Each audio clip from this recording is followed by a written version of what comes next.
And we're live. Good evening, everybody. Kim's right here. She just isn't quite here, but she's here. Uh man, we were almost not ready. So let's see who's here on time. Retired Inspector Bruce.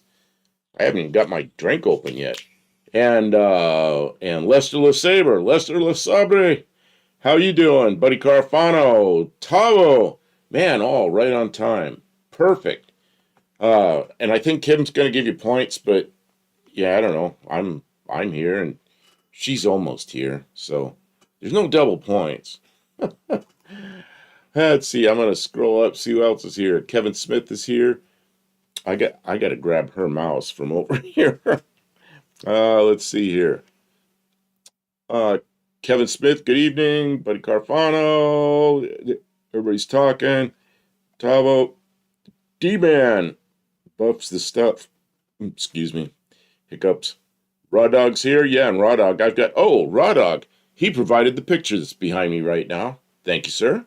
Uh, and I guess that's some kind of British car, maybe. Maybe it's from down under. Not sure. It's right-hand drive.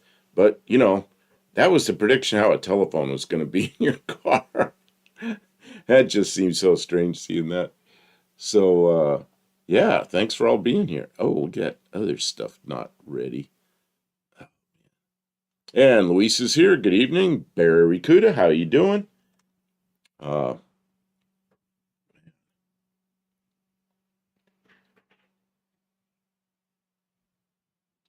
uh, yeah, they're scrambling around here last minute trying to get ready. And so what's this? Wait, that car, it looks like police. You know, I don't think so. I think it's just like that was the prediction how a phone was going to be. And maybe phones were like that. When I was a little kid, you're right. When I was a little kid, I remember seeing police cars with actually had a thing that looked like a phone in there, but it was a radio. So I don't know what that is, but it's, yeah, and look at the shape of the roof. Almost looks like an ambulance or something, but I don't know. I think it's a British car, but I'm really not sure. Oh, Tao says, looks like a, oh, Barracuda says, looks like a Vauxhall Cresta. And Tawa says that front quarter light looks like a Vauxhall Velox. Velox, I don't know how to pronounce that. Yep, Kim's here. She's just in there. She always puts her contacts in before we do the Tuesday evening live, and she's in the bathroom doing that. And I was in there hogging the bathroom. So she's a couple of minutes late, and that's my fault. So D-Man says, hello, Kim. She's right behind me, I know that. Turbo Tom, in 78, my dad had a phone in his car, really like this. See, I remember driving tow trucks, and they called it a mobile phone, but it was a microphone. But it went through a service, and we called the service, and they dialed the number for us, and then we'd talk on the phone, but you had to push the button to talk and release. But we were talking on the phone to people. Caca. You gotta throw me my shirt. Oh, come out there with no shirt. Kim left her shirt in here. Let's see. If I heard you had a fight with the Studebaker. Oh, I was stupid. I was trying to get something done, and I grabbed a ladder, and on top of the ladder, I made that sheet metal thing to hold my whiteboard up. And we were going to shoot a video, and I needed some notes, so I know what I'm doing. And I always put the notes on the whiteboard, and it'll be right behind Kim, and then I can look at the camera, and I can also read the board. So that thing hangs on the ladder. So I just grabbed the ladder, and I'm in a hurry, and I went underneath the Studebaker with a ladder, and there's like about a foot interference fit there because I didn't look up, had a hat on, didn't even see the Studebaker. So it just wiped that piece of sheet metal right off when I hit the Studebaker, that piece of sheet metal just came right off the top of the ladder and came down, took a chunk out of my nose.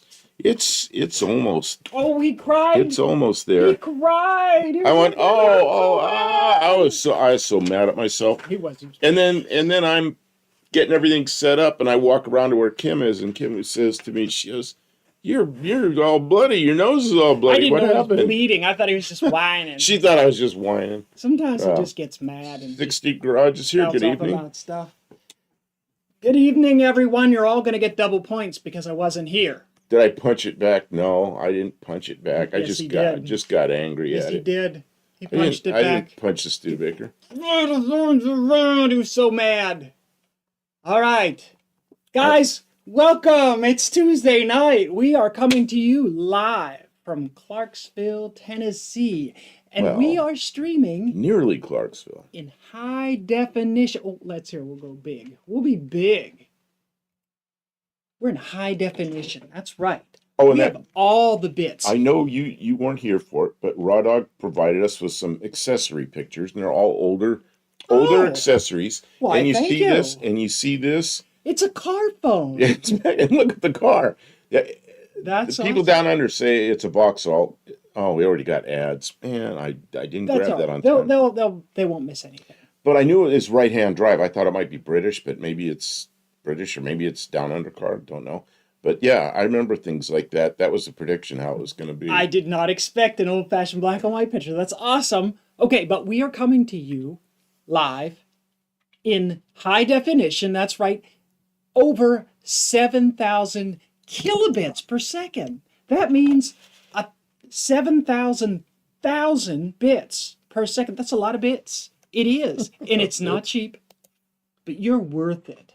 We spend the extra money to send all the bits so that you can hopefully clearly see if there's any problem with the sound or the video transmission. Please let us know because we want this to be It's a entertaining for you. Video transmission. Transmission. We- No, we- no, There's not two automotive kinds of transmissions. transmissions. Oh, there's There's more video than two. transmissions, and there's transmissions ones that reside under the car in a greasy spot. Yeah. I am Kim of Kim Fixes Things. You can find my channel at Kim Fixes Things on YouTube. Can you scroll me? Maybe. Because I can't. Perhaps. Because No, I need to give people points. Okay. I've got too many mice here. It's messing me up. I'm here with Buff Del Campo, the namesake of this channel, and your host tonight of the Buff Del Campo channel, Tuesday night live stream show. Yes. We like to give points. That we have a point system. I don't got a spreadsheet. I don't have a database. I award the points. You keep track of your points. I trust you. I do. Just keep track. Write them down. Put little X's on the back of your hand. Whatever it takes to make sure you're keeping track of those points. Save them up, like saving up all your box tops or saving up all your what's that stuff that you chew? Food. Copenhagen lids. Yeah. I gotta butt in. You gotta scroll because people are already reporting ads, and we've got this thing stuck. If you're getting ads, I'm going to give you points for that too. But first, I'm going to give points for the people who showed up on time. Now, some of you here were early, and we used to give out points for that, but I just don't have the time to do it tonight. I'm sorry. Sometimes we might give points for early, and sometimes the chat gets going in the afternoon, and people start having fun well before the show. And you guys are, that's awesome that you guys do that. Thank you. Retired Inspector Bruce was here very first with the first 7 p.m. timestamp. I'm going to give him 4 points, but it's double points because I was still getting ready. So that's 8 points. Wow. Everyone else with the 7 o'clock, which was Lester, Buddy, and Tavo, you're getting 3 points, so that's 6 points. And then Johnny C, Turbo Tom, Kevin Smith, thanks moderator Kevin Smith for being here, Luis, Barracuda, you all get 2 points. That doubles up to 4. Thank you for everyone who was here early and slamming in right at the start of the stream. We got to move on now. If you got an advertisement, we do let advertisements run because YouTube likes that. And because these kilobits aren't free. Somebody's got to pay for them. It's about to disappear. My math is wrong. I see this part of my hair? It's blonde. That's as good as it gets, guys. All right. So yeah, we do let the ads run. But if you get an advertisement and you take note, oh, this advertisement and you tell us. You have to type it in. I know that's a lot of work. Not everybody can do that. But if you're willing to type it in and tell us who your advertisers were, each ad break that you get 2 points, whether I see it and call out your points or not. So make sure you're keeping track. And we appreciate our advertisers because it makes it all work, right? How would we ever pay for all these kilobits if it weren't for the help of our advertisers? And since I wasn't here yet, if you had an advertisement break that you told me about already, you get double points. So you get 4 points for each time that happened. Hopefully you only got one advertisement so far, and hopefully they're spacing them out. If you are a YouTube subscriber, so that you don't get any advertisements. Oh, you mean premium? Yeah, premium subscribers, so you never get advertisements. You're still supporting us because you are. And normally I would give, at some point in the stream, 3 points for that. I'm going to do it now, but it still counts as double points. So you get 6 points if you are a premium subscriber. You're here watching the show and you hear the sound of my voice right now. Thank you. Thank you for being here. Did this Blake get kicked out? Yeah, it did. I'm sorry. That's why that sunk down. Yeah.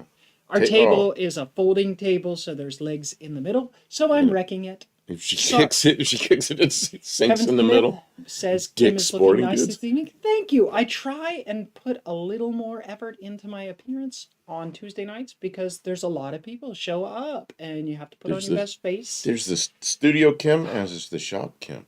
Kim wears glasses because stuff flies up in her face sometimes. Protect her eyes. I look like a troll. I got sticks and stuff in my hair. When I was trying to rest this afternoon and you went up to the shop, were you running a machine up there? A machine? Like something grinding or something? I could hear some whining sound when I was in the bedroom, but it was off in the distance. I thought it might have been the engine of my car when I pulled it out. No, this is like an electric motor, like a grinder or something. No, actually, I did some soldering. Okay. I'm making I was just curious. The 66 Dodge Dart was in the shop. We weren't even doing any video on it. I was just doing some little thises and that's. And since I upgraded the alternator, I ran some improved wiring to stabilize the antique wiring system, just to make sure I didn't burn up any accessories, charging the battery, just going down the road. So, and then I took it for a little drive, and boy, was it nice. What's this, really Tavo? Thanks for coming, everyone. See you next week. What? Are you leaving already? And then something else interesting here. Johnny C got Dick's Sporting Goods ad, and right after that, Raw Dog said, "My brother Brogan works in the shoe department at Dick's Sporting Goods. He's 19 and I'm 23." Nice. So what a coincidence that is. I need some shoes. I'm gonna have to check the website. Dick's Sporting Goods. I'll try.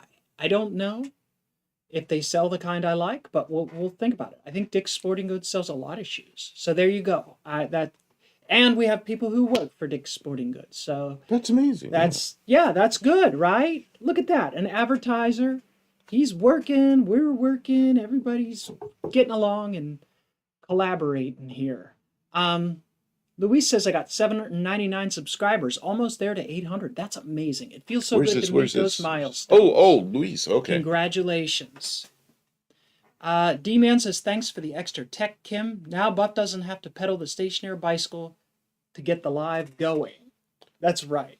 Sometimes I make him do that out in the shop. When I was losing weight, that's what I said I needed, was a stationary bicycle with a generator on it, hooked to the TV set, back when I used to watch TV all the time. Yeah. Because then you'd have to pedal the shows. You know what? If we did that for you to watch YouTube, you would be in shape in no time, because he loves watching some YouTube content. I do like YouTube. Tavo hit 790 yesterday. Raw Dog sent in an email for when we get a chance. Oh, there's another one. Tavo hit 790 yesterday. Raw Dog, come on, pay attention, man. Your picture is in our background tonight. From your email that you sent. Yeah, thanks for sending the picture. See, cool. I said right at the beginning, I said, Raw Dog sent in a bunch of pictures, and I put one of them up behind it because it's a pretty cool little picture. Pretty cool little picture. Tavo says he hit 790 yesterday. Congratulations, Tavo. You know what? 790, like 800, that's a really rough road. If you keep going and you keep working at it, it goes a lot quicker after that. Are you gonna do some more live streams, Tavo? You did a before the Buff and Kim 1 week. Are you gonna do some more of those? Look at this. Kevin Smith says I lost 30 pounds. Doctor says good job, Kevin. Excellent. Congratulations! Man, when Wow. I was losing weight, I remember like I got down 30 pounds. I was feeling really good, but I was really heavy, and I managed to knock 100 pounds off. And it once I got into the groove, man, it started melting off. And then I hit a point. I was 60 pounds down, and it just stopped. And I was starving myself. And I went about a week and didn't lose anything. And then it started rolling again. So people told me, well, you hit a plateau sometimes. And I don't know why that happens, but it happened. And then I ended up with 100 pounds off. Kevin Smith, gotta have a bra on those headlights. Oh, what That's are we right. looking You at? can't have bare. There you go. Car bras. You remember car bras? Yeah, but I don't know what we were talking about. Yeah. You never know, No, I didn't know what brought that on. right? The high beam. Cover up them high beams with a nice car bra. D-Man says, I have 449 subscribers, but I think 60% have passed on. Oh, D-Man, wait a minute. Are you in the running for the No Name Nationals? Because No Name Nationals, to drive it down the track, you have to have 500 subscribers. That's why I'm asking. Because if that's the case, we gotta get a link up here. Try to get you up there. Hey, Mama M3, how you doing? Tavo is not capable of posting a link, and I don't think Kevin's real good at pulling up links. I will see. Maybe you can do that. I think If that's the case, if D-Man needs that, I want to help him get there because we're coming up on No Name Nationals. I'll help him out. Get that. Wait, D-Man? See, it's D-Man 216. Oh, okay. Well, I thought we were doing Tavo. Oh, Tavo says Tavo's not coming to No Name Nationals, but we could put him up anyway. I think just Tippy Long wanted to find it. Oh, D-Man says I can't run a quarter mile. It's not. I'll pass out. Well, first of all, it's So an an eighth. eighth mile. It's an eighth mile, and you do it in your car, not on foot. If I had to do it on foot, I could do it, but there'd be like 1 hour long timestamps. What'd you do the eighth in? Hour, 10 minutes, and 15 seconds. It doesn't take that long to walk an eighth mile. Goofball. D-Man, you don't have a lot of content. What's his content? Oh. Looks like some. What's he have? One video? There's some playlists. Yeah, you got to put up some content. Playlists and some posts. So I don't know. I guess everywhere has to start somewhere. I don't know how you got that many. Congratulations getting that many. I got like a string in my mouth. Who else were we? We're Yeah. Tavo. We were looking for Tavo. So Hippie Long could just post a man. I don't know how to find Tavo's channel. Well, if you're logged in as me, are you logged in as me? Or are you logged in as you? I'm logged in as me, but I'm subscribed. Okay. Oh, okay, because I'm subscribed to Tavo. You should be able to find it. I don't know what I have to put in there because Tavo brings up all kinds of crazy stuff.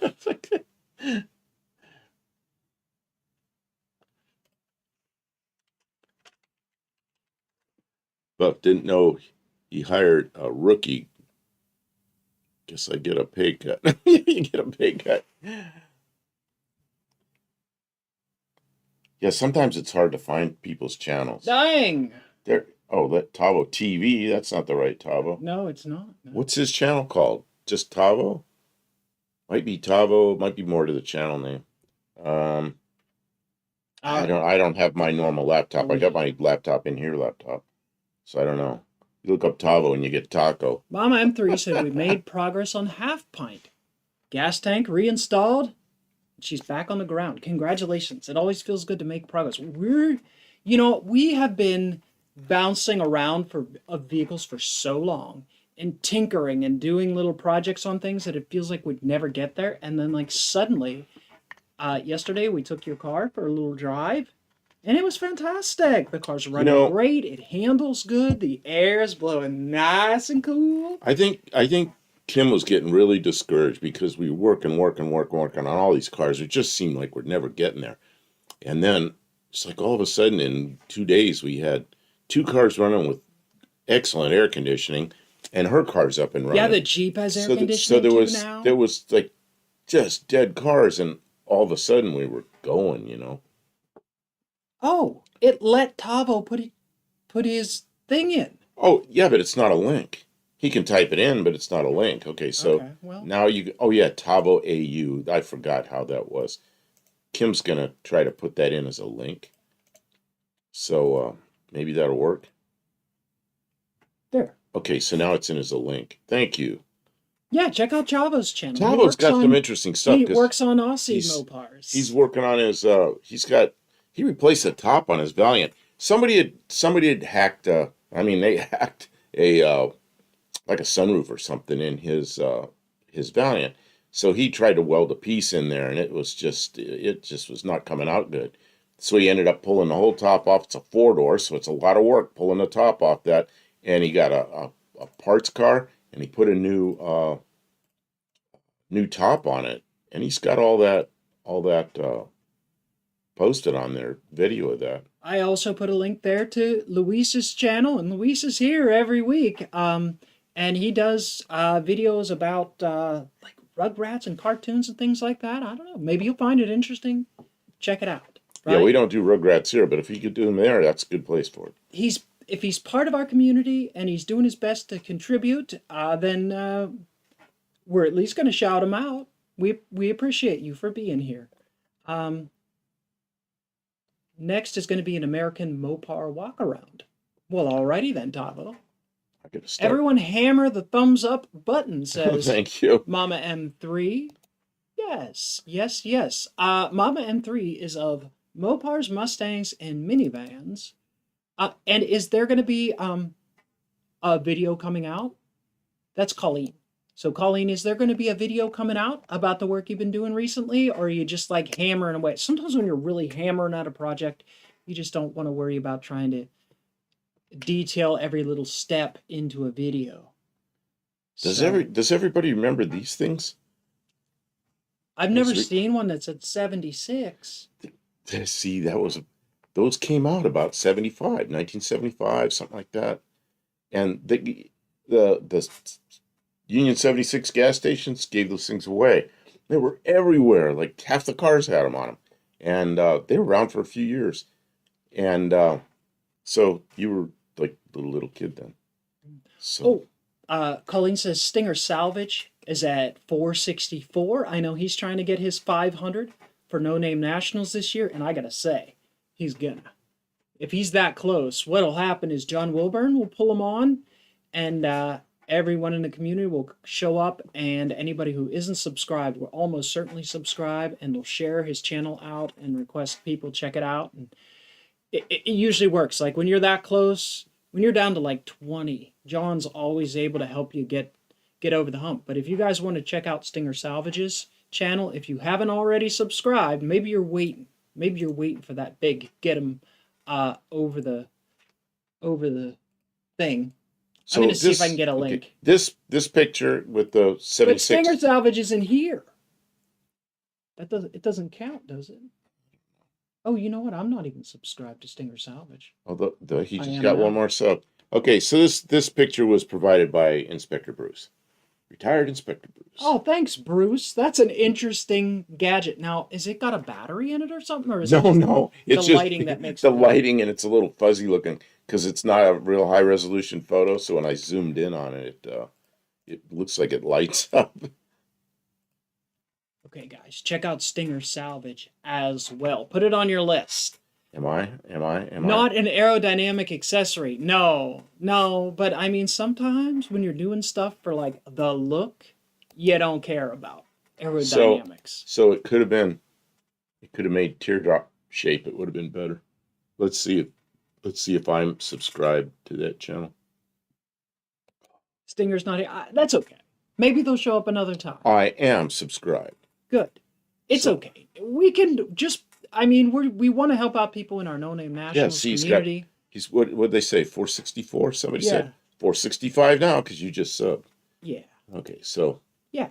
No, I'm willing to help out people who are not here. Maybe they'll be here later, or maybe not, but they'll be at the event, and hopefully we'll all get to know each other. Sometimes it takes a while to really get to know people. Sometimes it takes a year or an entire racing season before you get to know somebody's car and their projects and their sort of the way they do things. And yeah, I've enjoyed over the last couple years to getting to know people better, and just Les, it's cool. Les the Saber says, I remember when you could get a tiger tail to hang out your gas filler in the 60s. Yeah, that was from what it was. Was it Exxon? Yeah, it was prior to Exxon. In the Because West Exxon does that too. West Coast, it was called Enco. And the East Coast, it was called, what was it in the East Coast? It was Enco, and it was, Somebody will know. yeah, who knows? And then the whole thing became Exxon. But I think a but lot. anyway, I was hoping somebody would send in a picture of one of those tiger tails, but just talking about it, but we don't have it yet. I don't Can't know. use new cars, no whip antennas. New cars have antennas. They're a little, like a little blade antenna, usually on the back of the top of the roof, right in the center. And I don't know how that works for AM. It's not an F antenna, but it seems to work. ESO, there it is. Les the Saber got it. Hey, you got to give him points. Stations. It was ESO okay. You on get the East two Coast. 2 points for ESO. We're And not in double points anymore, though. and it so was no doubling. and the West Coast, it was ENCO, ENCO. And I remember we had the first station where I lived, and it went to Exxon, and it looked so funny seeing Exxon. But then they all became Exxon. Yeah, D-Man says SO2 as well, and Luis got SO in there. We got the car bras. There's ESO stations. Oh man, There you go. There's the ESO logo. yeah. See, and there's the old I never saw that. But look up ENCO, because that's what I used to see was ENCO. ENCO. How do you? ENCO. West Coast was ENCO. That's all I knew. But I heard of this because I'd seen it in some picture or something. And so I ended up knowing it was the same company. But and Tavo says it was it's the exact same logo. Yeah, ESO down under. Yeah, there it is. ENCO. It was ENCO and ESO. It's the same. But when I was young, ENCO stations had those tiger tails. Put a tiger in your tank. That's pretty funny. Oh yeah, because Exxon still did that. They put a tiger in your tank. Yeah. Oh yeah, Johnny C says, I remember my grandma's 70 Le Mans had an antenna inside the windshield glass. Yep. Yeah, it was like two lines that go up like this, and then it went out like this along the top. And GM cars were all like that. Kevin Smith said, so Ohio, no fuel line freeze up or they pay your tow. Really? I remember they guaranteed against fuel line freeze up. And I had a diesel Volkswagen Rabbit, so sometimes I did go there. But then I realized that, like, I don't know what I realized. I did go there sometimes so that my fuel lines wouldn't freeze. I need to start getting some pictures up. I'm not doing well here. I'm not getting them up. You're going to have to put my pictures aren't showing because you got your tiger in your tank. Put a tiger in your tank. I remember that so well. This is another one, Raw Dog. Oh, God, that's huge. Oh, that's okay. I can change it. There you go. It's Raw Dog sent this in. We're talking about accessories. Hey, I wanted to mention something that's slightly off the topic that we're on. Okay. And we'll have to circle around to it later. Oh, yeah, Turbo Tom says the Wrangler antenna is in the front windshield. It just goes around the windshield like a defroster thing. I have the first draft of the rules for the 6-cylinder class for this you've been year's working No on Name it. Nationals. One more thing you've been doing? A little bit. She's been busy. And so I'm gonna read through it really fast, and then we're gonna maybe figure out where I should post it so people can find it and make comments, because it's still open to some interpretation. And I don't want to do the comments on here tonight. No. Do the comments on however she posts that so she can know. I don't know. Yeah. So, but that's something that I'd like to talk about before the end of this show. But let's do the show stuff. In case anybody didn't realize, if somebody didn't notice, was it in the title, is that we're doing automotive accessories tonight. Okay, I just such went the as wrong the way. flaming 76 ball or the tiger in your tank tail and all Oh, these different things. sun visors, they say circa 1960. Unless you're down under, then it's now. Yeah, well, that's the big thing that everybody has down under is the sun visors on all their old cars. When the chrome was thick, you better What believe is it. this thing? This is a cigarette lighter machine. Cigarette dispenser Yeah, but it looks lighter. like it lights it. It does. That's pretty cool. That's crazy. Um,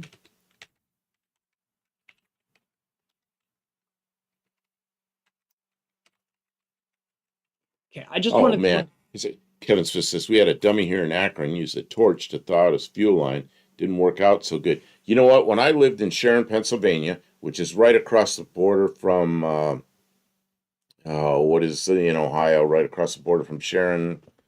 really Huh? I'm such a Worcestershire. dummy. It's a big. Did you guys hear about the explosion So at the steel mill, when Sharon, Pennsylvania, when yesterday? no. Okay. Well, maybe we'll talk about it later. Yeah. So I want to know about that. Man, I'm losing my whole train of thought. Anyway, some guy couldn't get his car started. It's a freezing cold morning, and he took a saucepan. Who's I got calling some you? spammer calling me. Why do you always Middle have of your... the show. I don't even have my So phone on during this show. Because so you guys are anyway, the most important thing happening. Priorities. anyway, he took a saucepan, drained some gas out of his gas tank, took it up in an apartment complex, took it up to his apartment, and he's going to heat the gas on his stove and then take it down there and pour it back into his tank. Well, he didn't get that far. He just lit up the stove, and which, of course, caused a big fire in his kitchen, Oh my God. burned his whole apartment and part of the apartment next to him. And he got burned. Whoa. That's when I lived in Sharon. What the heck's the name of the big city Do you right guys there? remember the time that I cooked the transmission fluid? I boiled the water out of the transmission fluid on the stove. Oh, I've seen you do that. Yeah, but That was back in the day. Transmission fluid has a much higher flash point than gasoline. let's say for J.C. Whitney, great bathroom reading. He's a stack of J.C. Whitney catalogs there. So you always have the latest one next to the When you're having a toilet. slow day, J.C. Whitney And will then- get you through. And then if you run out of toilet paper, jeez. Uh,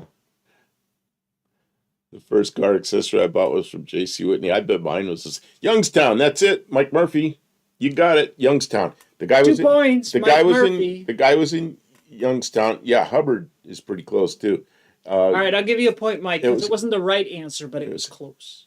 Yeah, I mean there was actually right across from Sharon is Masery, but that's a small town. But it was in Youngstown where the guy put his saucepan full of gasoline on the stove in the morning. Oh God, the people are stupid. Jeez. Yeah, okay, I'll keep going with this. We'll get done with the cigarette lighter. Okay, that one we already saw. What is this? I don't know what this accessory is. Oh, that was a copyrighted picture. I can't leave that up there. This is more accessories, gauges. Raw Dog sent all these in, Shiny. and I assume that's Extra lights and buttons. and a locking gas cap. Do you remember locking gas caps? Yeah. You see the locking gas cap there? Yeah. Man, I remember everybody had locking gas caps. It was a You pain had in the to. ass. People would steal your gas. Well, and then when the big gas crunch came in '74, you know what they do? They wouldn't bother with that. They'd stick a big pan under the gas tank, take an ice pick, wham, up to the bottom of the gas tank, and drain your gas tank. And then you had to put a gas tank, fix a gas tank. I'm not sure what all this is. That's rough. Well, there's some relays and dual illumination and a wiring harness. I don't know what that is. It's just a kit. It's a kit for something. Aftermarket illumination kit. Oh, this is crazy. There you go. Your little beverage tray. Whiskey or whatever it is. Oh man, can you imagine that today? police pull you over and you got a bottle of whiskey, a bunch of shot glasses. Uh, Western Auto was my favorite. You could buy a bicycle and car parts. My first bicycle came from Western Auto. My dad bought it for me. And Western Auto, I loved that place because I had bicycles as a little kid. I was 9 years old. Bought my first tool in there. It was one of these bicycle wrenches that has like 3 or 4 wrenches on it, but it was metric. So it's kind of funny. I'm American, and my first tool was a metric wrench. But I'd go in there and I'd be looking at all the gauges they had, for cars, and I'd be looking at all the car parts, just dreaming of when I could be old enough to have car parts. Yeah, Western Auto was a great place. And What is this? This is an aftermarket PAW, radio? Performance Automotive Oh, Warehouse. PAW. Oh, yeah. I got a Summit catalog. Oh, that was a now. great place. Oh, you know what? I don't have any of these lights on tonight. Oh, yeah, I knew we were missing lights. Remember when you were still getting ready? Well, I'm going, let me hey, I think we have some lights A off. lot of stuff. Ah, now we have more lights. Look at that. We're a little bit more bright. Actually, we look a little. Shot glasses were factory Cadillac. Really. Hey, I've Ari's got here. the Summit catalog. There you go. Ari's here. Good evening. Hi, Ari. Welcome in. For your driving whiskey. Yeah, like in Louisiana. I've- I was in Louisiana with a friend, and we're in the back seat of the car, and we got a cooler between us. His wife's driving. They got a car seat up front with their kid in it, and we're in some town in central Louisiana, and we're headed down to New Orleans. So she pulls in this little back alley and pulls up to a window, and it's a wood window, and it slides open, and she orders some drinks, and they hand her the drinks. And I'm talking about mixed drinks, alcohol, and she gives a couple to us, and she has one, and she pays for them, and off we go. I'm like, what the hell is that? My friend goes, he just starts laughing. He goes, well, that's a drive-up bar. Okay. I go, you got to be kidding me. I wouldn't normally bring this up, but you mentioned this. Okay. And in Ari got YouTube ads. get 2 points for your ads. Google Ari. Chrome ad. Yeah, everybody's getting Raw ads. Dog again. gets a Google Chrome ad, gets 2 points. Up in Pittsburgh, out east, towards the racetrack. Out there was east. a place that you would go, and it was closed down, but there used to be a place. There's drive-through titty bar. A what? A Drive-through titty bar. drive-through titty bar. They didn't No. serve alcohol. You put your dollars in the coin slot, and they'd give you a little show. I It was never heard. drive-through. That's crazy. Yep. Okay, you got to start giving. Yeah, Luis got a D-Man, Coca-Cola D-Man, ad. yeah. You get 2 points. Google AI mode, Johnny C. You get 2 points. Kevin Smith got a Chrome ad. Is there anybody who's not watching this Okay, on Chrome on YouTube? what is this? Pulse amplifier ignition unit. Pulse amplifier. That looks like that thing looks like it stuffs down in the coil and then the coil wire goes in there. It's got a coil booster. That doesn't seem like that would do anything unless it had Oh, I bet it's a step up transformer or something. step my up to what? Step up to what? Yeah, so your 20,000 volts is now what, 22,000 volts or something. But then it would change the. Anyways, okay. I don't know. It's an accessory. Sounds like a gimmick to me. That was sent in by. Let me see. Where's my cursor? I don't know. Anything with the brand name Astrojet. That was sent in by. That was sent in by Vintage. shouldn't been an automotive part in the first place. Vintage. That sounds like that brand name would be bought out by someone who specialized in like latex or something. Vintage sent that in. Man, I got a ton of emails. Astrojet. I got a ton Anyways. of emails. So I'm gonna be downloading here, Kim. Go ahead.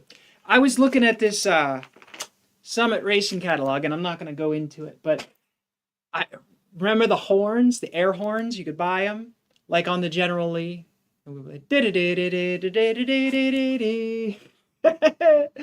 Like they had a whole page dedicated to different kinds of air horns, right? Right? Astro Glide. They make new suspension system. Mike, do they make suspension systems for your car? Of course they do. All right. Super high speed equipment. All right. I'm done. I started it. And Dixie horn. I should not have even started the topic. See what happens. It's early and we're already in the weird hour. Don't go in the weird hour. We're not. We're Nope. probably try to Back to cars and avoid that. automotive accessories and automotive adjacent. I don't know if this will do this or not. Maybe it will. Oh. Here we go. 8-ball shifter. It looks like it's on the wrong side. You know where this came from? What's that? Tavo. Oh, yeah, because the 1, 2, 3, it's not reversed, or else the numbers on the. Are your shifters on the back side? Is that where your shifters are on this side, like toward the center of the car? Because in England, I drove a Mercedes all over in England, and the shifter was over here by the door. I don't know. That's a I question. guess it depends on what kind of car. That's a question for the people down under. Oh, okay. So let's see what else. I had a brass knuckles shifter. Oh man, that's kind of neat. I got stopped by the police. Straight Bullet says his father put air horns on everything. It was humiliating. Kim is cute. Sorry, but no harm. No. Kim is cute. Thank you. Okay, tell him you got arrested. Just got it there. No, I'm not going to tell the story because it's terrible. Yeah, it was just something happened with brass knuckles. Cop let me go. Cop could have arrested me, but he didn't. I bought an aftermarket air horn, an Auga horn from J.C. Whitney. We have an Auga horn in the shop. It's a red one. It's an old one that came off something we got. I don't know where it came from. Yeah, I found several old Auga horns over the years. This is probably the third one I've had in my possession.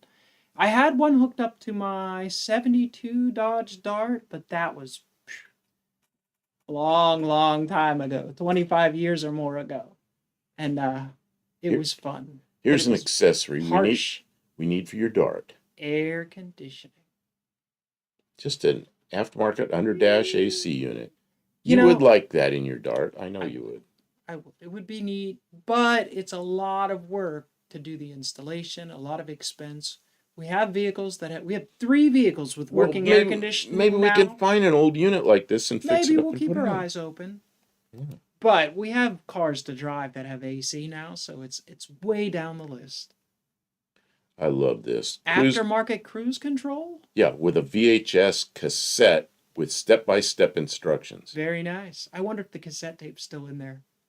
That'd be fun.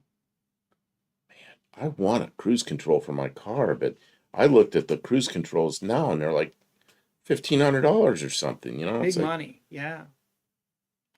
But they're not like they got stepper motors and stuff. They're not like before, where it's a big old vacuum pot that held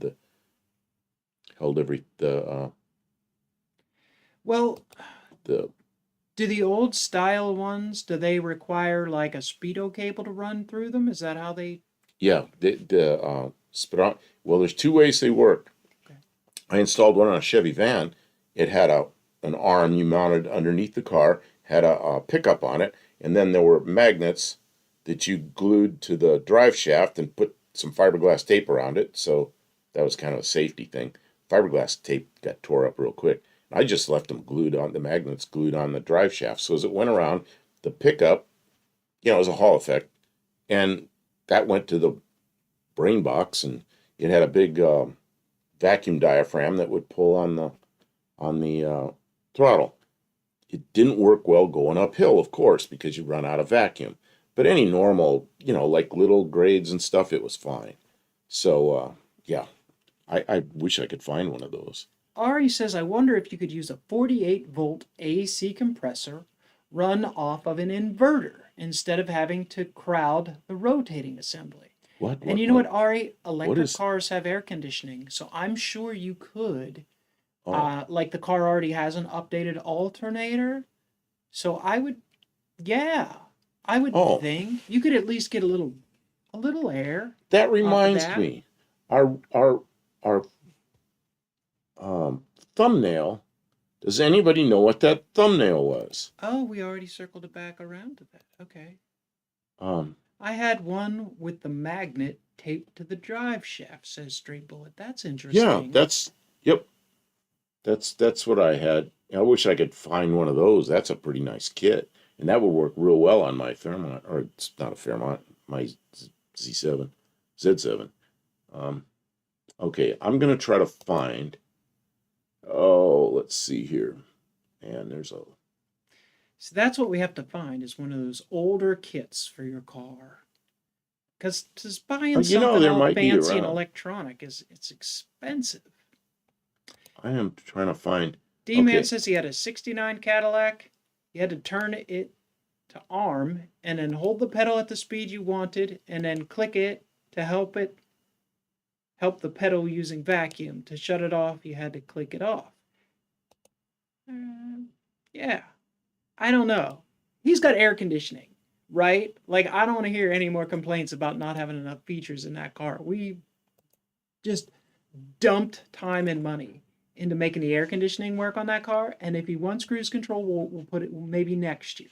see Lester LeSabre and Kevin Smith both at Swamp Cooler, and that's right. What happened to the picture? You're working on it? Yeah, I'm got like tons of email here. I'm working on it. Professor P of Slant Daily Garage makes a Hey, comment. Says, "What's up, suckers? I will be lurking in the garage. Love the show." Well, thanks for stopping in. I understand. Get your stuff done. He works, full time, and he's got his wife and kids. And I'm sure that the few moments he gets, he wants to be working on his project. So, yeah, thanks for listening, and we'll try and be as entertaining as we can. Hey, Professor P, I wrote up some rules for the 6-cylinder class at No Name Nationals, and we haven't decided where to put them yet. I guess I should probably just ask John Wilburn. But they're pretty simple. They're pretty much basic in what you would expect and what we already talked about. But I did write them up. But I want people to look at them before anybody calls them the official rules. And so keep an eye out for that's coming very soon. I have it written up, so I just got to figure out who to get it to next. Vintage says this Pinto has a new feature, a roof that doesn't leak. That's a good thing. Okay, this is the old But style. Can you really get that? Can you really get one? In 1958, when we had a 56 Ford and drove across the country, went through the desert, we had one of these things hanging on the window, and it just evaporates water into the air, which cools it. So it works where it's real dry. If it's the humidity's high, these things don't work at all. But yeah, swamp cooler. So my mother'd be sitting right next to that thing. It probably cooled her off some. And then you put ice in the thing. I'm not sure that helps a lot. It might. I mean, it works because of evaporation, not because the water's cold. Uh, the but my father might have had some cool air blowing, but I bet in the back of that car it just raised the humidity. I remember being miserable in that car going across the desert. But I was going to show. All right, Professor P says to send them to him and he'll let me know. All right, we'll send them to you. Shoot, I'll try and remember to do it as soon as we're done with the stream. And then whenever you get around to looking at them, please just. I really don't think there needs to be any. It's really straightforward, but maybe somebody will have an important thing. Okay, so this is how that swamp cooler works. There's a reservoir up on top where you put water. It keeps that. It's like some kind of Wicking? stuff, yeah, that wicks the water into it. When the air blows in the front, then it blows into the car, and it's just the evaporation is what cools it, not the temperature of the water. You can put hot water in, it doesn't matter. So wait, it's gonna evaporate. All of the air that blows into the car. Yeah. So it just swamps it. It just evaporate the hot air, hot dry air hits that thing, that tube that's got that that's wick all wrong. stuff, and it just blows. Yeah, it feels cold, but it's very moist air. See, but it should blow through that and out the other side. It should cool some type of element, and separate air should blow through that into the car. Oh, but that's not a swamp cooler. That would make sense, though. Well, this is how it worked. And the cooler the water, the cooler the. And here's the funny. No. Here's the funny part. I got to pull this up. So here's an ad for one of those. back in the day. Like that. Beauty and visibility. $14.35. Boy, that's like $150. Oh, that's my bet. It's more than that. Oh yeah, I mean, but can you imagine buying something that complicated and that big and everything and made out of metal? And I mean, they were all metal except for that foamy thing in there. Man, Oh, Kevin Smiths was doing brakes. Who hasn't had this issue? Put brake pads on his Oldsmobile wagon, only to have the last brake line bust, then the bleeder snapped off. Now he has all new brake lines. He bled the new line, and it worked. Congratulations, Kevin. Feels good to complete a job well done is its own reward. Now you can relax and enjoy your car. then I'm going on. Yeah, that was expensive then, I guess, adjusted for inflation. Let's see. That was probably about That does 1956 seem or really so. expensive. Let's see. Wow. I'm gonna look up what it would be today's. Ari wants a Thermador for his Apache. That's swamp cooler thing. I don't know, Ari. I don't know if that's really the. It looks like sort of snake oil. To me, it seems like you just get really humid. $14 was a paycheck. Yeah, that's like a whole paycheck for that thing, and it's just blowing hot, wet air on you instead of hot, dry air. That doesn't sound better. How much was it? $14.95. Yeah. 4.95. I'm gonna say no. 14.95 in 19. We're gonna call that 1956 maybe. Today's that's $177 today. I still don't think they can make that for $177 today. Yeah, maybe they could. I don't know. Yeah, Cal Custom radiator cap. Yep, I remember these things. Nice. A little dirty. Man. I could buy a grocery bag full of candy when I was a kid. For $14. For a dollar. For a dollar. Yeah. Man. I remember getting $1 worth of candy, and my mother was, there were three of us, my brother and another friend and me, and we went to the store, and we probably had $1.25 or something. We came back with this big brown bag full of candy. My mother was so upset. You guys are going to get sick. Don't eat that. She's taking it from us, Oh, man. We took our hard-earned money and bought a giant bag of candy. Vintage Adventurer is telling us about his Impala. He's made some progress. New features include working dash lights, a correct speedometer. Boy, you got to fix my speedometer if you're good at fixing speedometers. Mine You and Ari are goes the up same. to 20 miles an hour, and that's it. Ari's goes to 35, and yours goes to, what, 25? No, like 20, and then stops. I don't know why. You guys got fixed speedometers. And he's got U-joints that aren't 53 years old. There's nothing wrong with 53-year-old U-joints. It's the mileage, not the years. So, I put one-way bleeders on all my cars now. One way. yeah, have you seen those? No, what's it two? They got like a little spring-loaded check ball in them. Oh. So when you let off the pedal, I see. they don't suck air back in, so you can, like, one person bleed. You just open them up, pump, pump, pump, pump, pump, pump, until the brakes come up, and then you close them, you're done. Saves you a little bit of trouble. I don't know. I would think, like, up north, I would think, like, one winter they get a little bit of water in them and then they're ruined. Here's another down under picture. Ari says, I fixed my speedometer. It stays at 0 now. Yeah, you really fixed it good. Like I worked for a guy, and there was a van, the company van I was driving, and I told him, I said, man, the light came on. It was like about a 6 or 7 year old van. It was a rusty piece of crap. And I said to him, the light came on for the anti-lock brakes. I'm telling him that. He goes, oh, I'll fix that. He comes out with a pair of wire cutters, gets up on the dash, goes snip, and he goes, there, the light's out. He walked away. That's how you fix the anti-lock brakes. Man. Stiffen the wire. Because he wasn't going to fix that. Okay, remember these? I don't know if you remember these. I remember these. Silliness. Oh, yeah, and that, you try to push the gas pedal down and it snags on something. You only get like half throttle. Looks like the size of my foot. Oh, look at those lights. Man, kind of bluish looking. Lovely. Lights. I don't know what kind of car that is, though. It's obviously Australian. Is that? Oh, that's a locking gas cap, Australian style. Kim, your speedo and dash has oil well. You know what? I had my speedometer out because somebody was wiping like the plastic and they had busted it, and then they had bent the dial indicator. It's all messed up. I had it apart. I thought I had it straightened out, but it didn't work at all. So, it's kind of cooked. Look at this. This is from down under. This is Talo sent this. Is this your car? That's what it says. Currently on my Ute. Oh. I don't know where it says that. Right. Wrong mouse. Wrong mouse. Oh, on there. I'm looking on there. Okay. Oh, I accidentally erased Talo.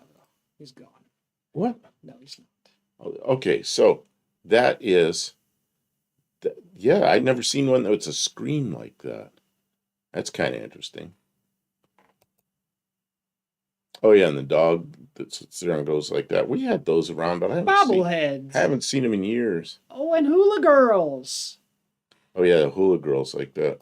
That's one of the more popular things. Chrysler Australia Limited. With the same Is frequencies that just we have. AM? Looks like it's just AM. Nice. And I think he got this from Mexican Spec. Custom seat cover.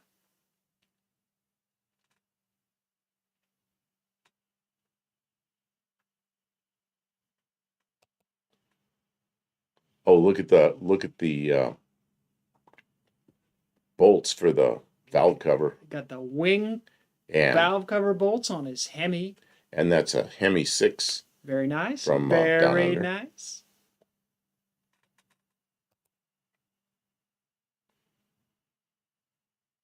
And the steering wheel. Look at the shape of the speedometer. The whole thing over there. Wow. That's all different than ours. Yes. Okay, now I'm to this. Okay, I close It's not that. a slant 6. It's just a Hemi 6D, man. They didn't make it slanted. Yeah, it was not slanted. It was actually developed here, I think, for trucks, and then they took it to Australia, and they only sold them in Australia. Oops, I just killed my my pictures. I'll bring one back. I was gonna show another accessory that we had. Does anybody remember these things? That's 1950. Oh, that's probably 1910s to 1950s You or were so. telling me about that. But we had one of these. I'm going to fire my coffee up. I'll be right Okay. back, everybody. We had these. You filled that thing with water, and you hung it on the front bumper of the car. And the idea of it was it would sweat a little bit, so that bag always stayed a little bit wet. And when you drive down the road, the air would hit it; it would stay cool. And I remember we had these things in going across the desert when I was a little kid. And I remember my father getting out and unhooking it from the bumper, and he'd take a swig out of it. He goes, "Oh, it tastes terrible." But you know what? It was a pretty good sized bag full of water, and it was your emergency water supply. Let's see if I can pull up. Yeah, here's what you do. You can drink out of it, but I went the wrong way. You can see here, that's what you did with it. The 53 Ford, that's the furthest one away, the one that's over by that orange 55 Chevy, or yeah, 55 Chevy, hanging on the bumper, the little bumperettes or whatever you call them. That's what most people did, was hung them on those. And that was real common to see those bags hanging from the front of the car going through the desert. And you can see some people have tied it onto with a longer rope or something onto the grill bar. And then somebody tucked one behind the bumperette on another 55 Ford. But that was just so common then. Just about every car that left the metropolitan area had one of those water bags down under. We have a saying here for a long distance drive water bag trip. Really? Do they still do that? Yeah, desert highway life sure was different. You know, it was 2-lane roads. I don't remember what the speed limits were, probably 55 or maybe 60. And I remember my mother, we had a 56 Ford that was 2 years old. 292, 4-barrel. That car would go, in that time, it was a pretty good car.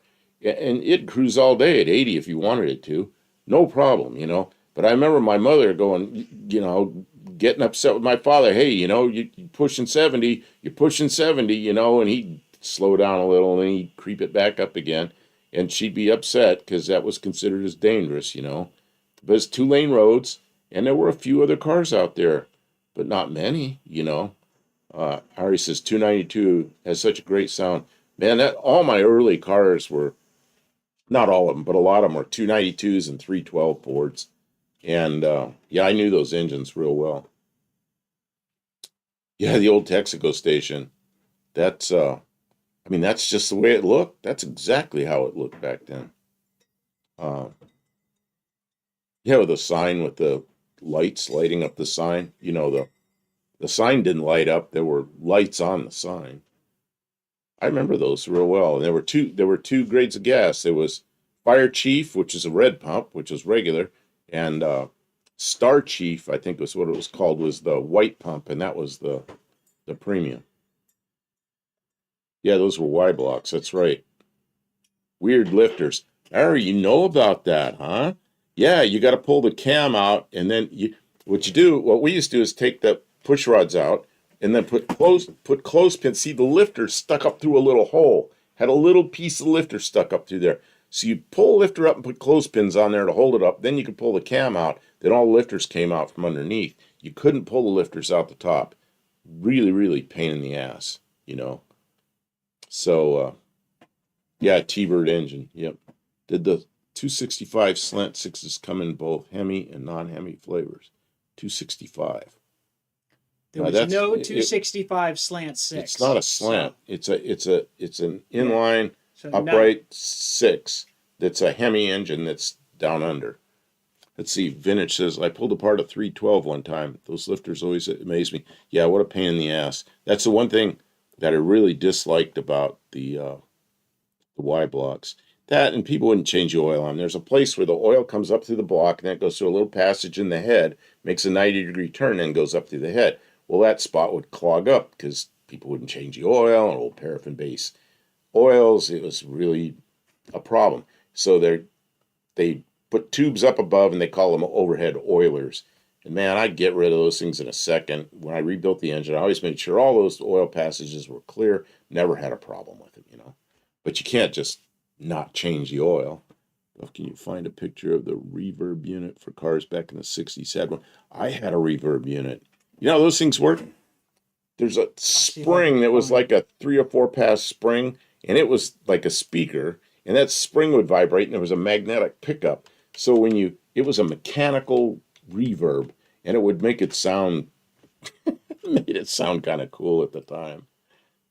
Oh, geez. Yeah, but the new ones are all electronic.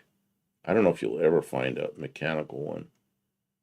The mechanical ones are crazy. for your car. Yeah, mechanical. I don't know what you call it. Neat 50s cars. See the 53 Ford. There's two 53 Fords in that picture. And that's the first car I rode in. My dad bought a new 53 Ford, and it was less than a year old when I rode home from the hospital. Little kid, you know, it was a little baby. And it was a flathead. I can't believe my father bought a brand new flathead. That's crazy. Yeah, these are the reverbs. Some of them are electronic. Some of them are What about like this one? like that one probably is mechanical. Yeah, and it makes the back speaker vibrate. Reverb sounds like it's the drive-in movies. D-man displacement 215 cubic inch, 245. That's one I always see, and the 265, I guess. Hemi sixes. Yep, Cool. something we don't have. Excuse me, man. I got Olive's here. Olive's here. Where did Olive Guys. come in? Oh, there she is. She's up there. She got by me without, because I'm talking. I don't think we've ever done a stream that was less than 2 hours. So if you got to pee, don't hold it. Just go. Go, Just go. If you've got a beverage, make sure it's topped off. You know, whether it is like I have coffee, he has a soda. You might have a beverage, a recreational beverage, and that's fine too. Make sure enjoying, stay hydrated. You know, if you might even need a snack, get a cookie. Take a break now and then. We'll keep going. If you miss something, you can always rewind. You know. What's this T-Man power output? He has all the kilowatts and everything. It says 107 to 302 horsepower. Some of those inline sixes had 302 horsepower. Hey, Tavo, break in here. Tell us about this. Okay, can you put my picture back up? What picture? Oh, you have more topo pictures, maybe? This is one I put up there. This is an accessory. We had one of these on Wow. a 56 Ford when we went across country. We had that on the top, and we had that swamp cooler on the window.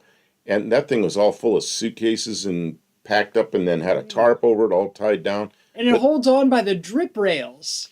It holds on by the drip wheels, and those big, they were like, looked like suction cups to me, but I think they were just pads. It Yeah. kind of spread the load over the roof. And that, you'd see a lot of these, and they were wood. And this company that made these things were everywhere. What the heck was these things called? They were called a Carter Car Pack. And that was No a way. real common thing. You know what they sell now? A big bag. It's like a backpack that straps to your roof. What is this Raw Dog? Old Smoky Salted Caramel Whiskey, 30%, 60 proof. You know what? I'm going to have to go look at your, I want to go see your video, but we'll do it after. I'm not gonna do it there. Again, 300 horsepower on an NA6, not naturally aspirated 6. I'm not sure what. Yeah, and here comes the ads again. I missed it. Tower, yes, 72 Charger 265 6-pack. Oh, a 6-pack on a 265 inline, 302 horsepower. Wow. Cool. Wow. My Pinto once had a roof rack. The holes from the bolts led to the carpet and seats going crap. Now I'm fixing the holes and looking to buy carpet. You know, that's one thing I was lucky. None of my Pintos had that option. I had a lot of Pinto wagons too. Pinto and It's got to find a bush. You got to pee. I had Pintos and I had Bobcats, a couple of Bobcats. Ari says it's wrong. We're Americans. We build out, not up. Sprawl. And you know what? That holds true because in that time, the length and width of cars just keeps on growing. Yeah, Home Depot ad. not tall. Although the trucks get taller too. It's just larger in general. Right? Look at this. Tavo says 3 DCOE, which I'm not sure what that is, Weber carbs, from the factory. Can you imagine that? An inline 6 with 3 2s on it, a 6-pack. Inline 6. Wow. 302 horsepower. That's a pretty nice engine. 300 horsepower from that 6. Now I know why these guys like these things. Oh, Ari got a shipping service ad. That sounds vague. Is that a real ad? Anyways, you get 2 points. Kachava ad from Kevin Smith, you get 2 points. Buddy Carfano got a Home Depot ad, 2 points. Louis got a Burger King ad. Vintage Adventure Drives got a Granger ad. There you go. Excellent. Y'all get 2 points apiece for your ad. Thank you for telling everyone about the advertiser who sponsor our stream and all the thousands and thousands and thousands of high definition kilobits that we are able to bring to you tonight. Bruce Gulchin. I haven't seen Bruce here yet. Did you just get here? Hey, Adams Polish advertisement. Is it advertisement or advertisement? Let's see here. DCOA is a type of Weber side draft carb. Okay. That's a How about side draft. Buff? Okay. Yeah, you were talking about the 53 Fords. I just sent a picture to tease. Okay, I will. You look for that. I haven't been paying attention to mine. I got so much going on here. I got one of those bags Kim mentioned. I haven't used it yet, but it was on sale, so cheap. Also, I made a wooden platform for the ladder racks on my Volvo for if I need that. So my friend, when he was moving from Pittsburgh to Phoenix, he stuffed that bag so full. I could not believe it. What bag are you talking about? Like instead of having a luggage rack, now they just sell you like a big Oh, bag. I have one of those around here. Yeah, And I yeah. had it on my Mazda when I came from Oh, Arizona. this one was a And it was huge stuffed. bag. Oh, And yeah, took the really? whole roof. And the thing is, I got some real heavy headwinds and it started scooting back and the straps were stretching out and it was getting so it had a sunroof and I could see light through the sunroof. It's like, Oh, uh-oh. man. I knew that thing was moving, you know. Man. So they do work pretty good. You can get a lot of stuff in them. If you're moving or you have to move a bunch of stuff one day, they're weatherproof, but you be careful on the highway because you really got to strap them down. Look at this. Tavo sent this 53 Ford Ute. That's wild. That's Yeah. before there were any El Caminos or Rancheros here, and that's basically a Ranchero, 1953. And I assume it had a flathead. Here in the States, that was the last year for the flathead. Man, I love the way 53 Fords look. I like that grill. Of course, we had one, so I liked it, you know. They're talking about snow machines. Yamaha stopped making snow machines. Oh, Raw Dog got a Yamaha racing ad. You get 2 points for that. You can tell what he looks But, at. That's targeted advertising. Yes, it is, because he likes the racing. Harley Davidson had snowmobiles, yeah, and golf carts. And the same with John Deere. Yeah. Yeah. Okay. Oh, yeah. Buddy Carpon sent this in. We kind of covered it earlier, but there's the desert water bag. That's exactly what we had. Same one. I'll be darned. But that's a much older vehicle. Saturate before using. I see. Yeah, and then it kind of wicks out of the bag Yeah, and it yeah, just yeah. stays wet. Yep. I see. I remember we had those. I mean, that was just like a necessary thing when you go through the desert. And now you just fly through the desert with other 1,000 cars and your air conditioning running. Nobody cares. And if you get stuck, use your cell phone. And AAA Olive comes and likes gets you. that Ute. I think it's pretty neat. I don't know that I would want one, but I think it's really neat. Oh, I'd love to have that. Really? Except I'd be driving around more nervous than I am with my car that somebody's going to run into me and ruin it. That's where we're getting with the cars. It's a little scary to take them out because Man. somebody could wreck into them or steal them. 78 Mercury Zephyr got a hold of Haggerty. They won't insure it. I don't know why. I filled out their stupid form with everything. I don't know what I did wrong, but because of the way I filled it out, they won't insure me. So maybe I'll have to call them and I mean, find he out what has I need to do. insurance currently. Oh, but I we're have trying to get a insurance. better deal. I'm trying to get insurance on the car. And the thing with Haggerty, you can choose, you can make an agreement what the car is, the value of the car. So if somebody crashes into it, at least you get your money out of it. Because like I had a friend that had a 56 Chevy some years ago, and somebody ran a red light and he T-boned him. The guy ran the red light. His insurance wanted to give him $600 because it was an old car. It was a 56 Chevy, you know, and it was a beautiful 56 Chevy, and they're trying to pay him $600. A big old argument with the insurance company, you know. I don't want to end up in that kind of position. Pre-Ranchero, those were factory units sold through dealerships. Yeah, that's pretty cool. That's really cool. Man, I love 53 Fords. Man. Can you imagine I'd open up the hood and there's a flathead in there? Designed probably in the late 20s, you know. The first one was the 1932 model year. That was the last year for it. That was a Henry Ford design. He was the one that worked all that out. And what was really interesting about the first flatheads is there were other V8s, but that V8 was a one-piece casting. The block was a one-piece casting, and that was the new thing. It was inexpensive to make because they could do it in one casting. You know, that was a big thing then, you know. Mm-hmm.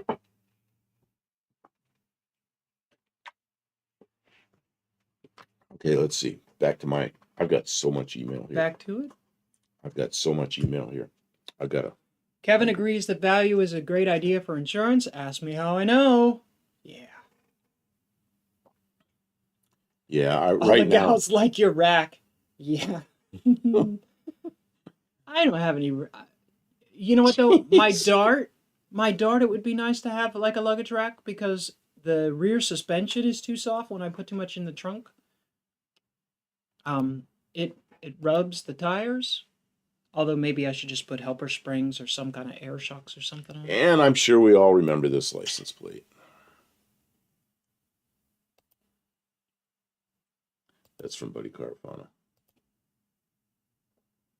What the hell is it? Oh, this is... If the van's a rockin', don't come knocking. That's the squarest van I've ever seen. That's the craziest big fat white walls. Yeah, you used to be able to buy those white walls and it's just the white wall. You can stick your finger down between the white wall and the tire, but it just fit into the rim. But those things they're just obnoxiously big. And I got more pictures here. Kim, I'm sorry, it's going to take me. Raw Dog sent me a book. But it's a car picture, so I'm going after it. Kim, What's that? You're gonna have to take care of the chat because I'm like completely busy over here. Ari's saying hello to. Oh, Dallas is here. Flatheads Oh, were Dallas 60-degree V8s, says Dallas Brown of the American Hot Rod Association. Good evening, Dallas. Hey, Dallas. I keep your eyes out. I typed up earlier today the proposed rules for the 6-cylinder class for this year's No Name Nationals, and I'm going to send those over to Professor P and to John Wilburn and anybody who else who might be interested in reading them and commenting on them. They're really short, you know. They're just basically say it's a foot brake, no box class for 6-cylinder cars, no nitromethane, and you already got to follow the rules of the event, and it's a trophy class. And I don't know if there's any event rules associated or event points associated with it, so that'll be up to John Wilburn, and that's about it. I mean, it's not very complicated. Check out Mr. Rodder's Neighborhood for Dallas Brown's newest content. I haven't seen anything on Mr. Rodder's Neighborhood. Have you seen any new videos on Mr. Rodder's Neighborhood? I don't know. Dallas is probably busy. Are you posting to that or to just the HRA or I don't know? He might be busy. I don't know what he's doing. You guys know. But if is there anybody who doesn't? If he is posting, let's put. In fact, can you put a link up for HRA anyway? I will do it. Check out the American Hot Rod Association. And Ari says I've been able to pop into a couple of Shane Dallas's live streams. They're still impeccable. Yeah, those guys know their stuff. Where do you find out? That is a live stream that I just never miss. And I miss a few of the others that I like. Yeah, okay. So I guess this is a seat cover for a accessory.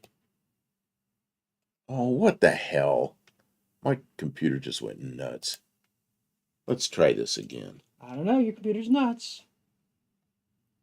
I'm doing stuff. I'm engineering. You gotta be. What is that?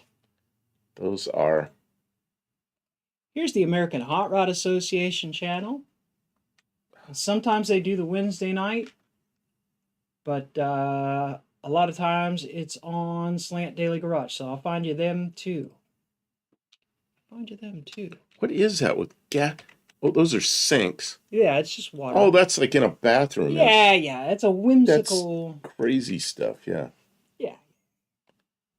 And then it's not actually gasoline. Oh, remember these? There's a compass. So there was so many cars had those things in them. Mike N says, wore my red AHRA shirt yesterday.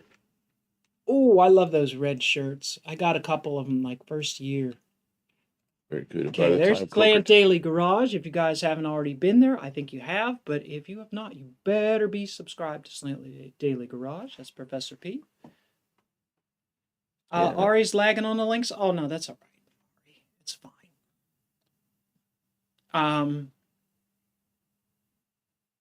I wanted to look up... prefab seat covers are great, but you get what you pay for. Here's what I get upset about with the like the local upholstery shops. There's 3 of them, and all 3 of them just order Chinese seat covers. They don't sew them up themselves anymore, and only one of them will install them. The others canned you the seat cover. It's like, I can do that. I can order that myself. I'm looking for somebody like in Mexico where you actually go to an upholstery shop and they sew the stuff up. I don't know who does that anymore. I need a couple of inserts done. Where you have you have like a split on a seat and you want like an insert done. I don't know, but it doesn't work anymore. Here's Dallas Brown's channel, Mr. Rodder's Neighborhood. Man, it's hard to find because if you type in Mr. Rodder, it keeps trying to correct you and make it Mr. Rogers. Well, we know it's a play on words, but don't correct me when I'm right. Stupid AI. Okay, go on. What was next? We're looking at automotive accessories tonight. You guys sent in lots of cool ideas. And look at this burn barrel. Burn barrel?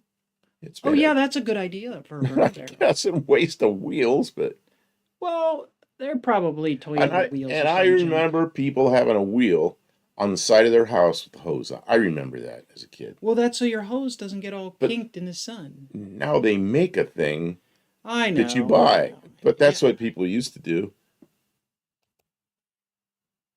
A passing light. A passing light. Never seen a passing light. I'd never heard it called that. Kevin Smith, Rayco Upholstery in Hartville, Ohio. It's my high school buddy. He does nice work. In California, I know a guy that he's 2 years older than me, and you know what? He's still doing upholstery, and it looks like his sons are also doing upholstery, and I bet they're actually doing it. But it's hard to find those shops now. Look at what Dallas wrote. Thank you, Dallas. Nothing to it. We do it for everybody. Honestly, we want everybody to be successful. And a bunch of people have cheered us on when we were working hard to get our first little foothold in YouTube, and now we're just soaring up past 6,000 subscribers. And it isn't all about. It's sort of a vanity number at some point, right? Like the fact that we get to continue to be part of a community, to get to know more and more people, and when we come here, there's people here waiting, and then there's tons of friends come in and out. It's such cool community time. So we appreciate you've done a lot for us. This is what's a passing light. Might be European because you ever been around European drivers? When they go to pass somebody, they always flash their high beams before they pass. And when I was in Europe, I'd see it. But every once in a while, somebody will pass me on the highway, and they'll turn their high beams on and off as they go around me. And it's like, okay, that's somebody from Europe that's here with a rental car or something, because that's what you have to do there. And here, that's considered as being rude, and there it's something you have to do. So maybe it's that. I don't know. Guess before Brights was the way to announce your intention. Okay, why does Patrick Sullivan, does somebody do that here? I mean, the only people I've ever seen that are Europeans. They flash their headlights before they pass. Maybe they do that down under, too. I don't know. I bought a reproduction as per factory seat coverings for the Project Valiant. $2,800 or $5,000 fitted. Kim did her own. We picked out some yardage, and the seat was so ravaged. She kind of fixed the springs, and then she took pool noodles for foam, like in sections, and then put them on there. And you know what? It worked pretty good. It's comfortable now. In fact, she put too many and had to take some of them out. Back out, yeah. But yeah, stupid hog rings, the whole thing. Dallas of American Hot Rod Association says, I cut and welded the quarter panel extensions on my 63 Buick today. I feel accomplished. Also drank 5 beers to celebrate. Hopefully afterwards. I mean, if you can get it done while you're having your beers, then that's fine too. Oh, I used to drink beer on some project, and I learned very quickly not to do that, because then I made mistakes. I was wiring something in my 74 Matador, and of course I reverse polarity it and ruined something electronic. And I was drinking I remember the day I was drinking a Mickey's Big Mouth on an empty stomach. That was made a stupid mistake, and it's because just enough alcohol that I messed up. Kim, what was it? Kim bought me a bottle of wine, and I said, it's too cold in the refrigerator. We got to keep that in a cool spot. and it's meant to be kept like on a 45-degree angle to keep the cork. Cork can't be laying outside soaking wet, but it's got to be like this. So I was saying we need a wine rack. Well, here you go. Who sent this in? Somebody sent this in. Who sent this? A raw dog sent this in, I think. It seems like a heavy wine rack. That is kind of a heavy wine. Oh, you have to use an aluminum block. Yeah. Oh, since I drink beer slowly, so it doesn't really hurt anything. Mickey's on the other hand. Yeah. Yeah. So I was like, well, I had that Matador. I was 20 years old. Yeah, 20-year-old stupid kid drinking Mickey's. Yeah, Mickey's malt liquor, which is a wide mouth, big. They used to call it Mickey's Big Mouth. It had a big cap you pulled off. Drank it. Oh, jeez. Yeah, those Mickey's will get you their malt liquor. Yeah, a malt liquor, for those of you, I don't know, in the U.S., malt liquor is just a higher, it's beer that has a, I don't know what the cap is for alcohol on beer, but it's beer with a little higher alcohol content. Alcohol is not an automotive accessory if you're going to be driving. But I guess if you're working, as long as you're still safe, it's probably an all right accessory. Stray Bullet says, and I do not agree with you, Stray Bullet, but Stray Bullet says all you need to do upholstery is a sewing machine and a pair of scissors. I beg to differ. She's done it. I've watched her. You need talent. You know, she And it had is hard work. she had no talent. I don't know No, what the hell I was doing. didn't know what she was doing. She bought a sewing machine It was hard work. and she bought material and took her seat apart and started going after it. And you know what? She can do upholstery now. No, I can't. So I know better than to try and do upholstery You've now. stopped our stream again. Well, you Okay. were reading about malt liquor. Okay. So We're moving on from the drinking. it's a strong lager. Yep. Old English. Okay. Kevin Smith, you got it, dude. No, okay. I don't know what was that. Yeah, I don't know. I've lost it. Let's move on. Yep, Record yep. player. Anybody ever had a record player in their vehicle? Right underneath the, what's the thing above the record player? Is that just the regular heater control off of something? What vehicle is this in? Can anybody guess? It's a accessory. It could be anything. I don't know. Does anybody recognize that brake pedal? It looks like a Chrysler product. Does it? Yeah, because I'm looking at the brake pedal. It kind of has that look. I don't know. Yeah, but what about the I don't know heater what that is. control I knob? do not know what that is. That could be heater. It could be air conditioner. Could be, don't know. Uh, for those of you that are young enough, you don't remember record players. Record players, the whole thing was the arm that has the needle on it had to be balanced very nicely so the needle barely touched the record, because you don't want it to be like a lathe and cutting into the record. You want it just to read the grooves in the record. That was a big deal. Have it balanced. Well, in a car, you can't do that because it bounce all over the place. So it's spring pressure holding the needle into the record, which makes it like a lathe. So that's what you have there, a record lathe. I remember Zima. Zima was like a clear Yeah. beer-like stuff. Honestly, the invention of CDs was a big deal for cars. Although, does anybody remember the early CD players that didn't have the anti-skip kind of protection? Like they Oh. couldn't really read ahead, and every time you hit a bump, it would stop. My friend had one of those. It was horrible. We go for a drive. The music would just keep bumping and stopping, and man. What's wrong? What are you doing? Well, you got it highlighted, and it's hard to read. Live with it. What a So- complainer. So I don't know why. Is this an accessory? I don't think so. Oh, it could be. What's it on? I don't know what that's on. That's some car that has that. Oh, now that must be an accessory. It's a shifter vest. A shifter vest. Oh, that's what it is. Trailer brake control. That slider thing. That might have been what that was. Oh, a trailer brake controller. Neat. Could have been.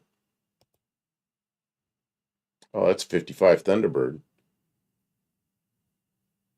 Very What's nice. the accessory down there hanging under the dash? That looks like a CD player.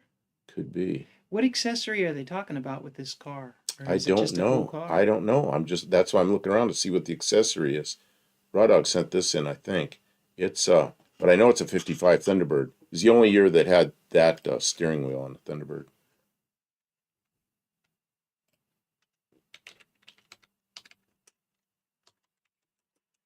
Does anybody remember the Bill Lear 8-track players? Yeah, of course. You remember the 4-track players? The 4-track players came out before the 8-track players.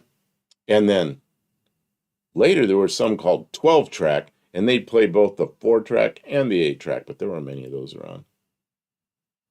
Sandbag ashtray must be back then. Man, my mother smoked. She always had a beanbag ashtray in the car because a beanbag was heavy and it would. I bet it wasn't beanbag. I bet they were lead shot in there because it would keep the thing planted.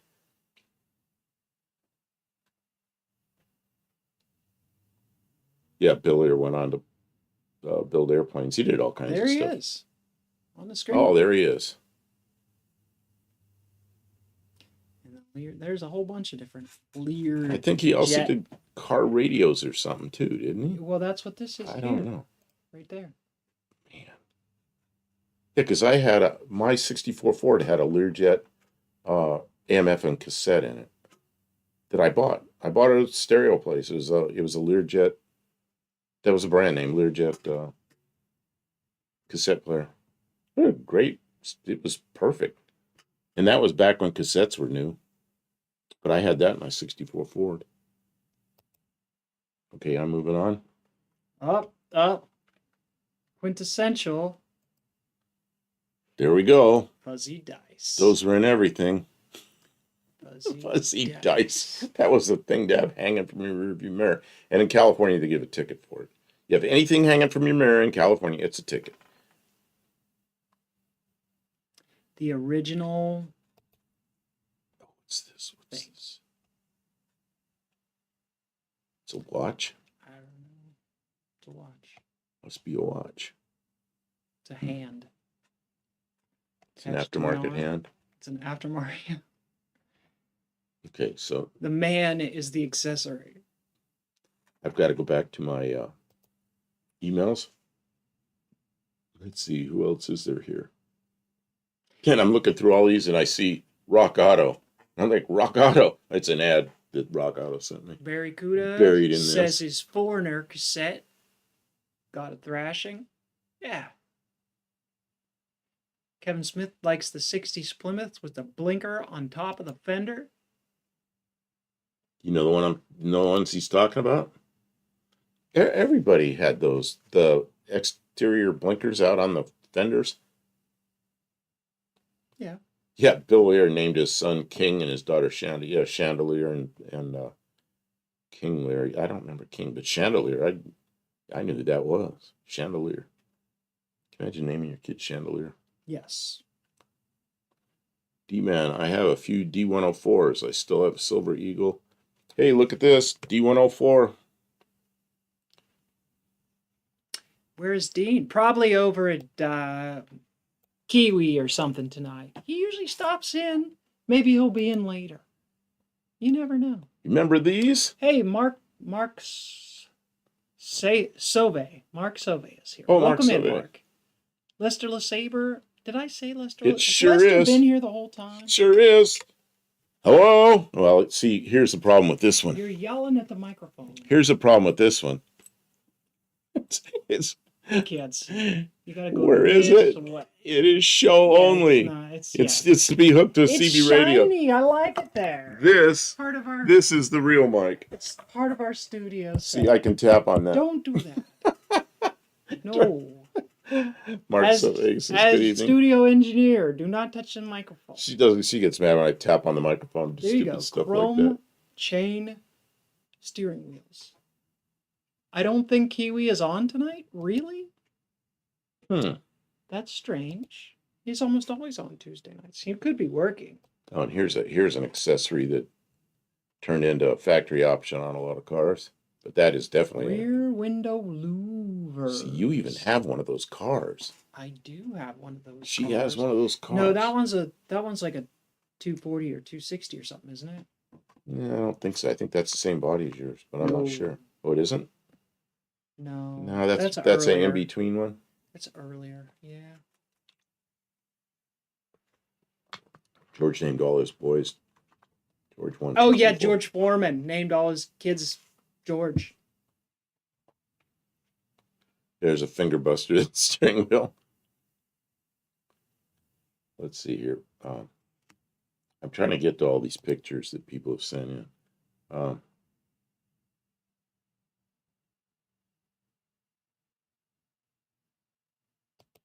Reddit, yeah. He's always stealing pictures from Reddit to send us. Who's that? Where's that? Whoever sent us this picture, they pulled it off of Reddit. Oh, that's where all of these pictures. Buddy Carafano doesn't send pictures. He sends links. So sometimes his links have a watermark, like it's copyrighted. And if I see a watermark, man, I take it off right away. So, okay, so universal hood scoop that you can cut your hood and mold that in, I guess. D-Man says those Z inline sixes could move. Yeah, they made some really good engines for a while there. They had good. People liked them. They were neat. So the people talking about CB radios here. My car is. We took my car for a ride yesterday, and I just drove it out through a bunch of back roads. And Kim was with me, and the air conditioning was working, and it handles really good now. I mean, the steering is right there. It is just. It's there. So now I can start on the fun stuff, like putting a CB in it. So, I'm feeling pretty good about that. It's about time. We were supposed to have CB radios in our cars last year. Well, but making the car, here's the ads again. Making the car so that it's reliable and drivable had to come first. Yeah, it had to come first. And it only makes sense. And so we got it done. It's nice to drive it. Oh, and then Buddy Carafano sent this in. Cabo says he has a rear louver for the Valiant sedan. He says it's a rare item even when they were a new thing. Well, fancy. D-Man says, I was on the CB for 25 years. I miss those days. Well, we should have our CBs in our cars before No Name Nationals. So when we're going down the road, we can talk to each other. And then who else is, what's his name that came here? RC Industries? RC Industries. Rick. Yeah, Rick. Why couldn't I think of that? Rick from RC Industries. Your brain is He says he's going to have his. I don't remember what channel we're all supposed to meet on. I'll have to get a hold of him again. But I think it's 17, but I'm not sure. We're all going to, anybody with CBs as we get to No Name Nationals is going to be able to talk to each other on CBs, which I think is kind of cool. Because a bunch of us old folks like that stuff. That'd be a lot of fun. And he's not as old as I am. During the cruise down to the restaurant. That'd be fun because we could all kind of talk. We can all talk to each other. Yeah. Well, that's going to be a really fun thing because, it's pretty cool. The police there, they're okay with this. You drive our race cars, uncorked, whatever, or cars that aren't so racy, but we still, a whole pack of cars goes down there. We're going to be led with a, 1917 or 1918 Ford Model T. And so he's our pace car going through town. What is it, like 8 miles or something from the track down to the restaurant, and then we have a car show at the restaurant, and then we all go inside and eat. So anyway, that's a fun thing. Get to drive through town with race cars. The police are good with it as long as we don't do stupid stuff. You can't do burnouts. Can't be putting in neutral and wrecking the car, breaking people's windows with noise. But, it's Mark Sylvia. I have a couple of CBs still in box somewhere. But I want a K40 antenna first before I install it. Right now, the antenna I have, I can't think of the name of it. I got it from Dr. Ard gave me an antenna, and I put it on there. Boyd Coddington ruined the wheel world with billet wheels. Yeah, I never really liked any of his wheels. They should make an app to turn cell phones into CB. So you go through the phone. I'm sure somebody's done that already. I had Fenton mags. I forgot about Fenton mags. Yeah, Krager's. I love Krager's. I think those are great looking wheels. Um, I'm still picking up pictures. Oh, here we go. Buddy Carafano sent this in. That sounds like regular driving, but yeah, it is regular driving, but it's like a parade. Yeah, but it's a parade with cars that normally, a lot of those cars normally would, if you drove them on the street, you'd be, whoop, cop would be behind you right now, you know? Yeah, a lot of those cars So, don't have registrations, don't have licenses, but and it does sound like regular driving. Half the cars they're, don't have they're license really insurance. good about letting us all go down there and all come back, you know? We're good for the economy there. So, yes, Buddy Carafano sent this in, and that's, Oh, Dean's here. Dean is here, huh? Yeah, say his name. I don't know. I didn't see it, but Kevin's responding, so he must be here. Hmm. Channel 19, good buddy. Well, Channel 19 is still, last couple of years ago, when I was still running all over the place in the Mazda, I had a CB in there, and I just leave Channel 19 on all the time, but I'd have it squelched out and turned down. But if there's a traffic jam somewhere, well, and there'd be almost no traffic on it. But man, if there's a traffic jam somewhere, 19 just lights up with all the truckers, and you know exactly what's going on up ahead right away. They're all talking about it. And it's kind of nice because maybe you can take an off ramp and go around it, or at least you know what's going on. So it's still going, but it's not as total chatter like it used to be.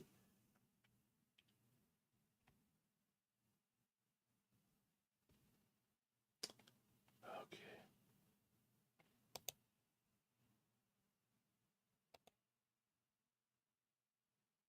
Oh, what is this? Buddy sent me something with some certificate. Just hit cancel. Cancel. Yeah, I don't want that. I am going to kill that one.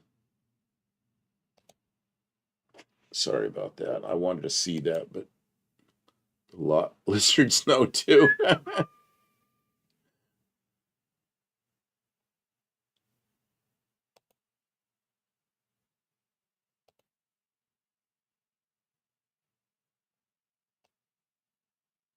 Damn wild lizards. You know, on that subject, when you drive through Nevada, you know, legalized um, houses. Should we really be on this topic? Yeah. Well, you'll hear them on the CB, and you know what they are. And they're saying free showers. Hey, truckers, we have free showers here, free showers. Well, that's what those places are. When you hear that going across Nevada on the CB, that's what that is. Now you know. All right. Mark Sauvé, here in Quebec, the French truckers use Channel 18. Oh, that's interesting. Used to be on Channel 69 for those dynamics. What? Cody Queso. Steve Edwards. Welcome, Colby Queso. Was that a Robin 40 channel? I'm going to go back to it because I remember these things. Let's see. Let's go back. See what I'm going to start closing some of these out till I get back to the. Yeah, I don't know what that is. Buddy Carafano sent it in, and I think it was just a picture of a CB in general. I didn't know Steve was here. Hey, Steve, how you doing? Oh, it's a Sears. It's a Sears. And Sears was probably made by somebody else, just Sears' name stuck on it. Road Talker. Sears Road Talker.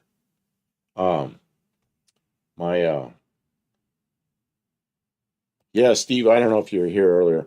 I was talking about yesterday, we took my car for a ride, and it's the point where it feels really good. Handles good, drives good, air conditioning's working. It just feels like a normal car, and it's really nice. So it's at the point now where I can start doing the fun stuff, like putting a CB in it. So that's going to be one of the next things. But that's not something that I have to do. We did all the stuff I have to do, you know, and now it's the fun stuff. Tavo, CB went through a crazy time here. Initially had 23 channels, as was here, then changed to 18. Didn't know about that.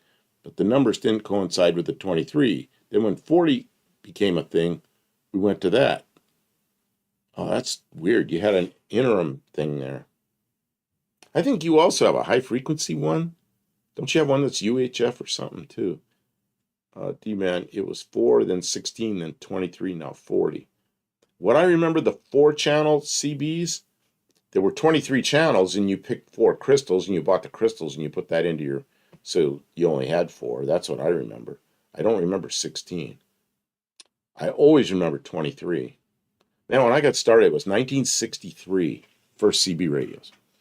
And I bought a Heath kit, and I built it myself. Heath kit walkie-talkie. It was on channel 6. And all my friends had the same kit, and we built them. We talked to each other. So, but there were 23 channels, but you had to choose one for your walkie-talkie. Or my friend's father had a 4-channel, and the 4-channel, he just chose which crystals he wanted, and he had 6, and I think 11, and something else. I don't remember what he had, but 6 is what he always taught. He kept track of all his kids. They all had to have their Heath kit walkie-talkies, and they all, I remember their call sign, KKX 9535. You got KKX 9535, base to unit 1 or base to unit 2. And the kids they had these leather pouches with their walkie-talkies, and they answered their father, where are you? What are you doing? You know what time you're supposed to be home? All this, yeah. And they put it away. I hated being home on time. Well, I thought it was really cool, because they kind of had the freedom to wander around, but their parents still had control over them. UHF is a common thing here now. Well, now parents can just track their kids' phone. Lafayette's, I remember. Yeah, now they're phones. Yeah, but the phones, oh man, you don't know where your kid's going on that phone. They're not just using the phone. Tavo, when 9 was emergency only channel here on the 23, that frequency was 5 on the 18 channel. Oh, that's weird. KBEG 6678. See, and that's that's one of the very last ones because it's 4 letters. They were 3 letters, 4 numbers, and when they ran out, then it was 4 letters, 4 numbers, and when they ran out, they just said no more licenses. They just threw them all away. Because I've tried to research the old numbers, and they didn't keep any of the databases. Uncle's a firefighter, so they had police scanners. Oh yeah, I have police scanners too, but now there's a few police departments still have just analog radios, but most of them now are digital, and they're encrypted, and it's illegal to have the key. So that looks like a robin, could be. Yeah, and I just on CB, I just ran illegal all the time. I built that Heath AM radio kit back in '63. Wow, you were building Heath kit when I was building Heath kit. My very first radio was a 100 milliwatt walkie-talkie, and it was a Heath kit. My father helped me with it. Again, I remember having to buy crystals and plug them in. Yep, all digital. The knobs are definitely Robin. Oh, okay. My first CB that was in a car. Man, what kind was that? I can't remember the name of it. I should. I know it. I just can't. CB is going FM now. I bought the very first FM CB radio. They're not really going FM. They were FM throughout the whole world. I mean, that's one of the modes they can use. So here, there's AM, FM, and signal sideband. And before it was AM and single sideband. You go to FM, nobody's there. Now, if I have 2 FMs, I'll use them car to car because it's so clean and nice. But as far as talking with anybody else, you're probably going to want to use AM or single sideband. Dean Stevenson, creeps are the future children. What? Yeah, I've got FM. Nobody's on it. Nobody. I'd like to build a Viking Valiant Johnson kit. My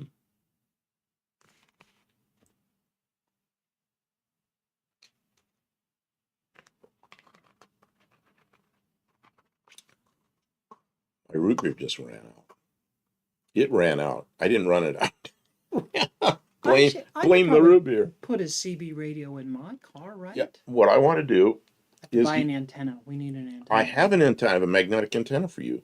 Okay. It's in the bedroom. I had two magnetic antennas. One of them was on the Mazda. It got sheared off, and the magnet thing has a coax that went in through the window. I couldn't get that door open after the crash, so I left it on it. What good was it? It was snapped off. The other magnet mount was not in the car. It's here, so we can put that on yours. And mine has now. I've got an antenna on mine, so we can talk to each other.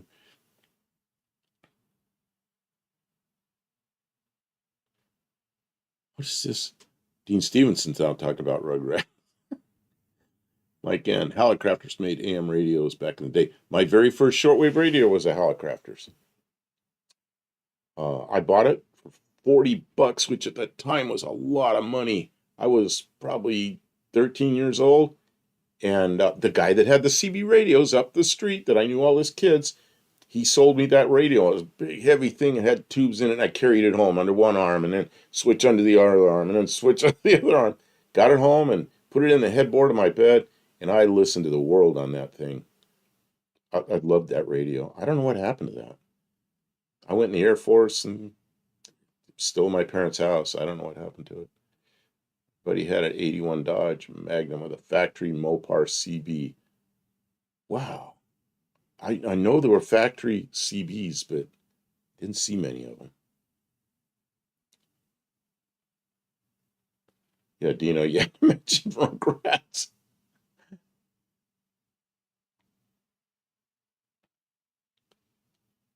Yeah, Drake. Drake's a good radio. Colin's a good radio. Hallicrafters, Heathkit, and then there was Night Kit.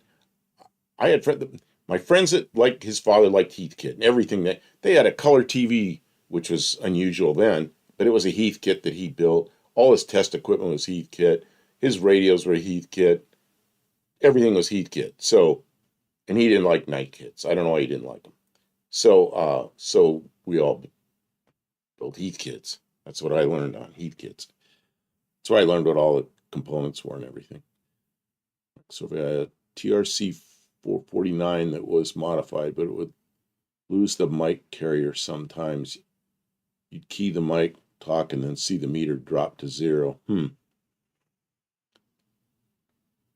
Hallicrafter then went ham radio. Radio Shack had radio kits too you could build. I never built any of their stuff. I bought some things at Radio Shack, but not a lot.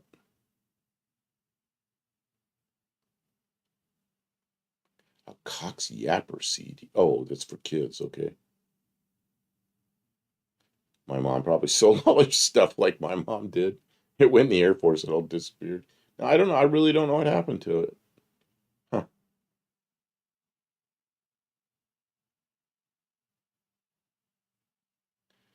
Oh, says I remember GM models had the CB option in vets even. Yeah, I remember seeing those in the ads, in the ads in magazines. They had a CB built in. Can you? So they ever hear DAC? My dad. I like all this, but I want to go get another drink. My dad left me a Hallicrafter's S53A that he saved bought in '59. Still has signature.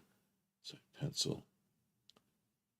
Collins is the radios that the Apollo missions used. Collins is very, very common in aircraft. Had a Midland. I had a Midland CB. My second CB in a car was a Midland.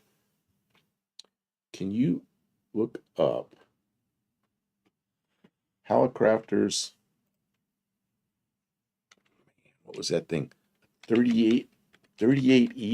It has a prefix to 38, but I bet that'll find it. S38E. Yep, that was my first radio. That was my first shortwave radio. Yeah, one of those. That was my first shortwave radio. That was in the headboard of my bed. Had little headset and crappy little headset. And I'd sit there and dial in Radio Moscow and Cuba and, God, what was the one in South America? HCJB in the Andes Mountains. I remember that. I used to listen to all that stuff. It's pretty cool. That's yeah, Luis.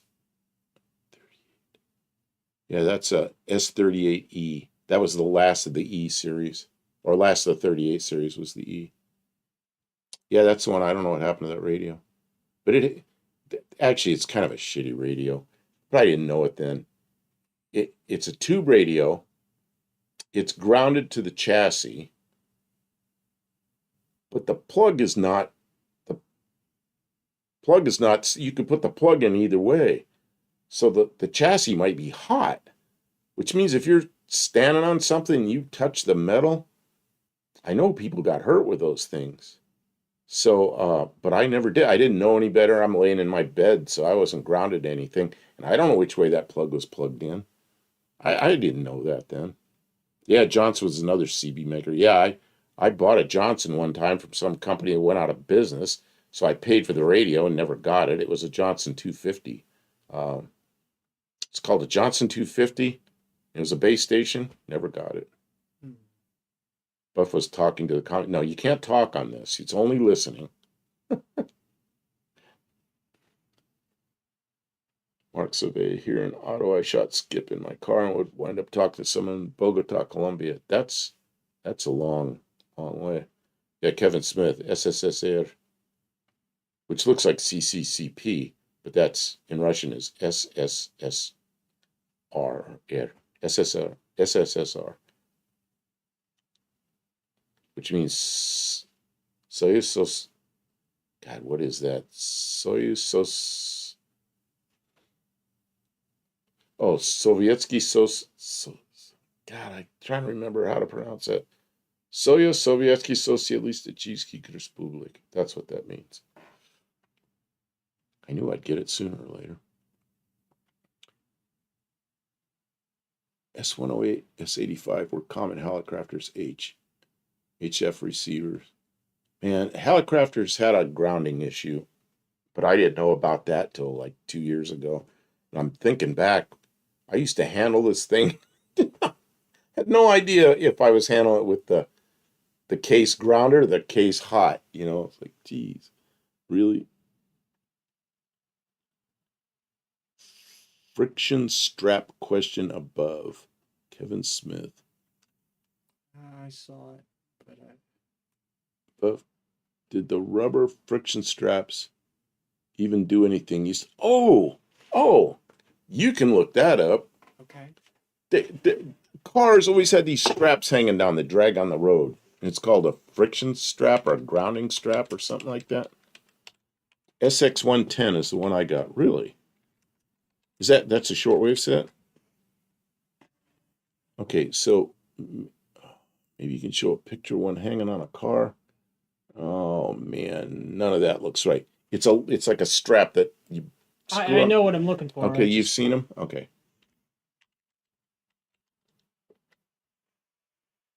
It's only 110. It won't really hurt you. Man, working in Maryland with a guy up there, and he's an electrician. He's doing something, and he got shocked. I said, "Oh man, be careful." Because it's just a little. He goes, "It's only 110. It's just a little bee sting." I said, "You sound like a guy that's been working on some high voltage stuff." And he goes, "Oh yeah." Nope, there's not even images. Nobody really has ever posted anything about that. Why? See that one right there? Why did cars have rubber straps, but they don't show the strap? Maybe if you click on that, it'll show it another picture of it. That's not a rubber strap. That's a mud flap. Well, he had a little strap that was supposed to keep the car grounded, and it rub on the ground as you drove along. I remember seeing those things all over the place when I was a kid. It's clickbait. But those are like in 50s cars and 60s. Garbage maybe. Clickbait. Garbage clickbait. Yep. Sorry. Oh, Lester says Fuel Trucks has grounding chains that drag. Oh, and that could very well be. Mark Sauvé, Kim, look up anti-static strap. Try that. That might be a good idea.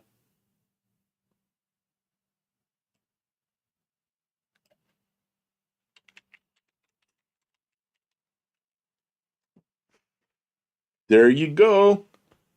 Mark Sauvé, you should get some points for that. Okay, get 2 points for knowing what words to type.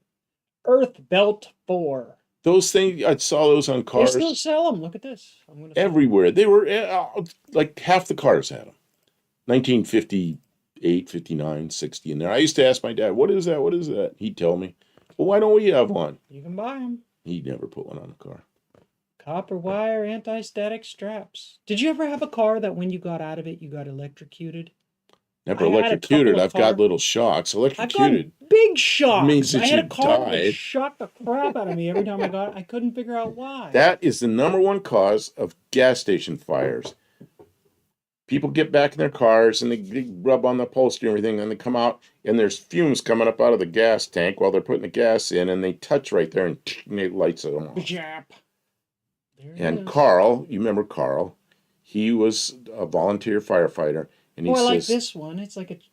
Look at that. That's nice. It's chains. a little chain. I bet that sounds good.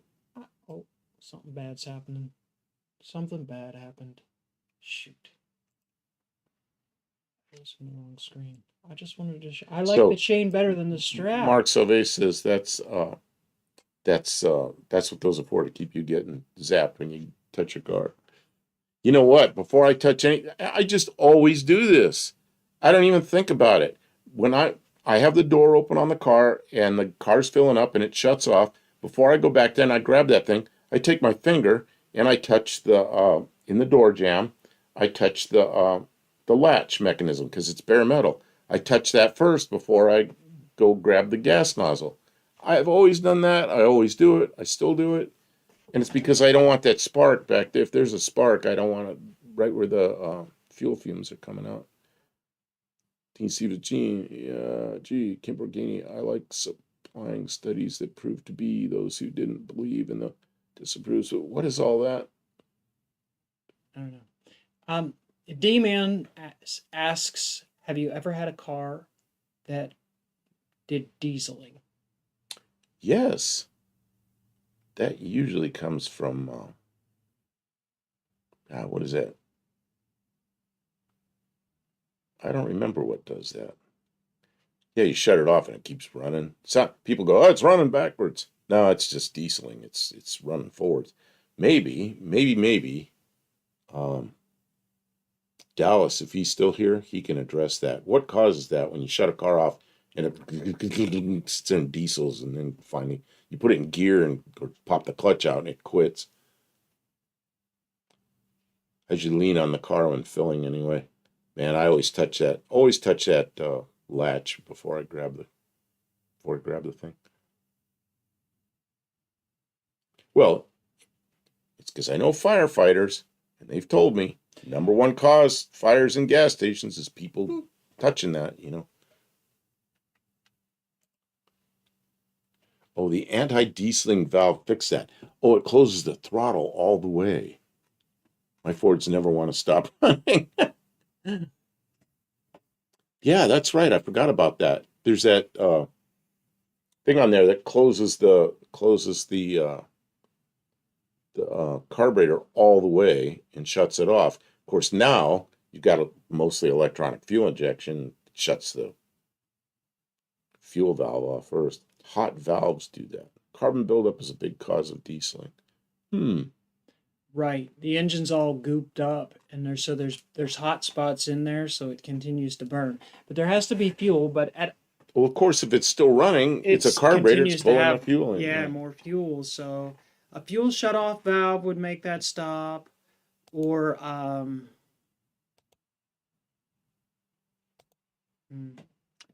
hold your foot on to the floor of the gas before you shut off the car, and then it's too lean to continue to run on. What are these?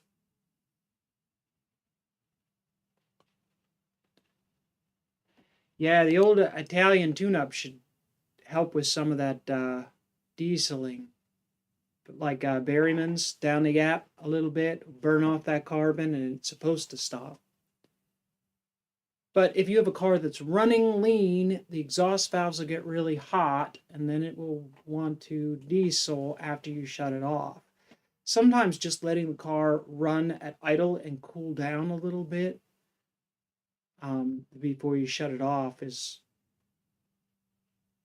This, what, Kim, can you put this up? I'm not sure what this is. Patrick Sullivan. They're feathers. Yeah, but what is it for? It's an accessory. I don't know what it's for. Feathers. It's just What feathers. do you do with them? They've got an alligator clip, and you put Put on your roach so that you don't Oh. lose it when you're Yeah, smoking. but I mean, I guess it's And when you're not using it, You put it on your rearview mirror or mirror. something? Yeah. show the That's cops you how the got it. police know that you smoke weed, so they can pull you over and harass you. It's a great plan. So I guess Everyone should do it. I just never seen him with feathers, Yeah.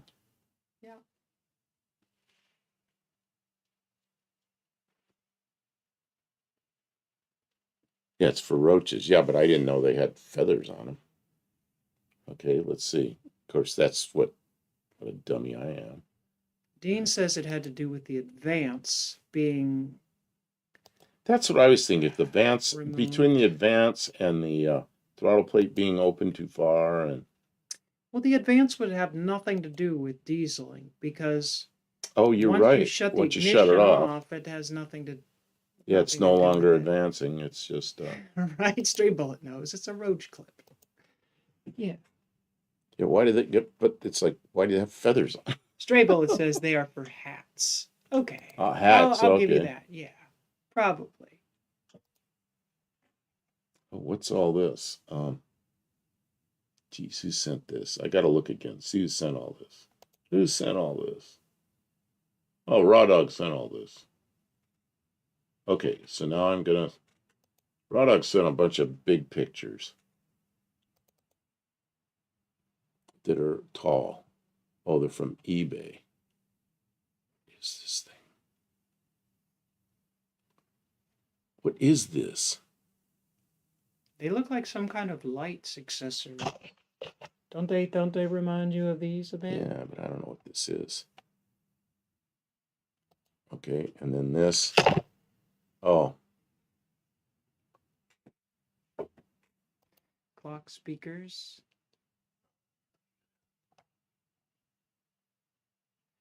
Some passing light and some trim pieces. Passing light.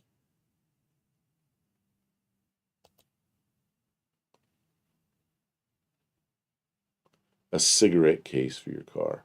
The all-important cigarette case and ashtray. That's back when everybody smoked. Smirnoff pink lemonade. I bet that's good. I'm not sure it's good for the car. Yep, same here. Cheap vodka. Cheap vodka. Okay, we got all this booze. I don't think any of this is for the car. Somebody's just sending pictures of all their beverages. Send pictures of all the booze. Kevin Smith got a Granger ad. Thank you, Kevin, for telling us about the advertisers who are supporting our show tonight. You get 2 points. Oh yeah, I used to smell the clip. D-Man says they're blue dots. Cool. Stupid blue dots. Luis got a McDonald's ad. You got a Burger King ad last time. Man, fast food. All right, get 2 points. Okay. Mike says advanced timing can definitely cause dieseling. Why is that? When the ignition is turned off, you shouldn't get. That shouldn't make any difference when the ignition's off. I guess it could cause your Dr. Go. your valves to get hot. Dr. Go, good evening. And he's talking about his ad. Learn music ad. Stray Bullet says the cops used to feel like real crime fighters busting kids for weed. Yeah, those poor cops. Now they have to. I remember Now they don't have nothing good to do. 1973 and 1974, they started putting big bumpers on cars. So bumpers were a big thing. But people run around without the bumpers on their cars because they're painting them or something. They just drive it like that. And all of a sudden, in the early 70s, it became a big deal. And they would give you tickets for not having bumpers on your car. And cops are going around like just zoom in on somebody that didn't have bumpers and write them a ticket, you know. And now, I don't think. Yeah, I was going to ask if anybody knows what this is, and Mark Sauvé knows what it is. What is it? See that thing, Kim? Do you know what that thing is? On the dashboard? That's an accessory. No. When you pull up to a traffic light, and the traffic light's like one of those ones that hangs in the middle of the intersection, you got to lean way forward to see Oh, it. I hate those. Okay, well that you can see the traffic light in that thing. See that? You can see the traffic light in that. Oh, that would be fancy to have. Yeah. I didn't know if anybody would know what that is, but How come they don't have those anymore? Mark Sauvé knew, and Olive knew, and D-Man knew. Yeah, bumpers were optional on pickup trucks. You're right. I remember that back bumper. Pickup trucks didn't have a back bumper unless you ordered it. And Danny Boyd, hey, Danny Boyd's here to see traffic light when you have a visor. You're too close, because the traffic lights are out there a ways. Like I grew up in California, traffic lights are out there a ways. Then I moved to Ohio, and the traffic lights were on a string. They were on a cable hanging in the middle of the intersection out there. And when you pulled up, you were really too close to see it. You had to lean forward and look up. So, well, in a lot of places on the highway, right, they put them way up high so people coming up to traffic can see them. Oh. But if you're at the front of the line, even if your car is at the line where it's supposed to be, like if you pull up all the way, it's practically above your head. So it would be nice to have something like that. What is this? Dean Stevens says, then the ignition system's tune make the dieseling a definite thing.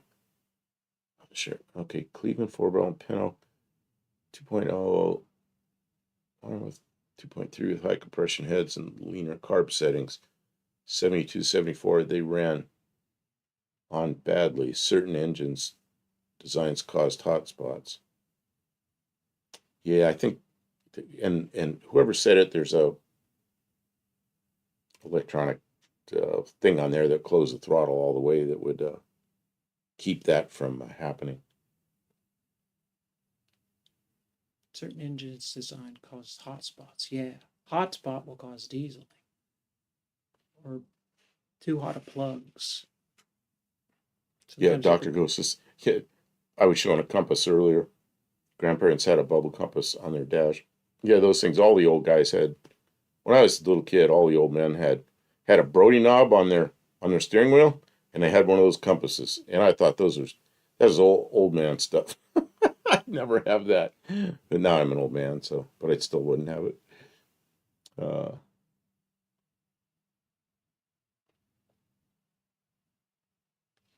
Luis says, I like racing movies. Hey, Luis, you ever watch, it's not a racing movie, but it's pretty crazy. The first Gone in 60 Seconds, I think it was 1974. I think that was 1974. D-Man says, trucker knob. We used to call him a Brody knob because you could, doing a Brody's like when you spin your car around, because a guy named Brody did all kinds of stupid stunts, so it's called a Brody knob. So you could take that thing and do that. The old guys never got lost. Yeah, except now, would you rather have a compass or a GPS, Dad was a trucker and still had a compass. Suicide knob. Yeah, they call them suicide knobs too.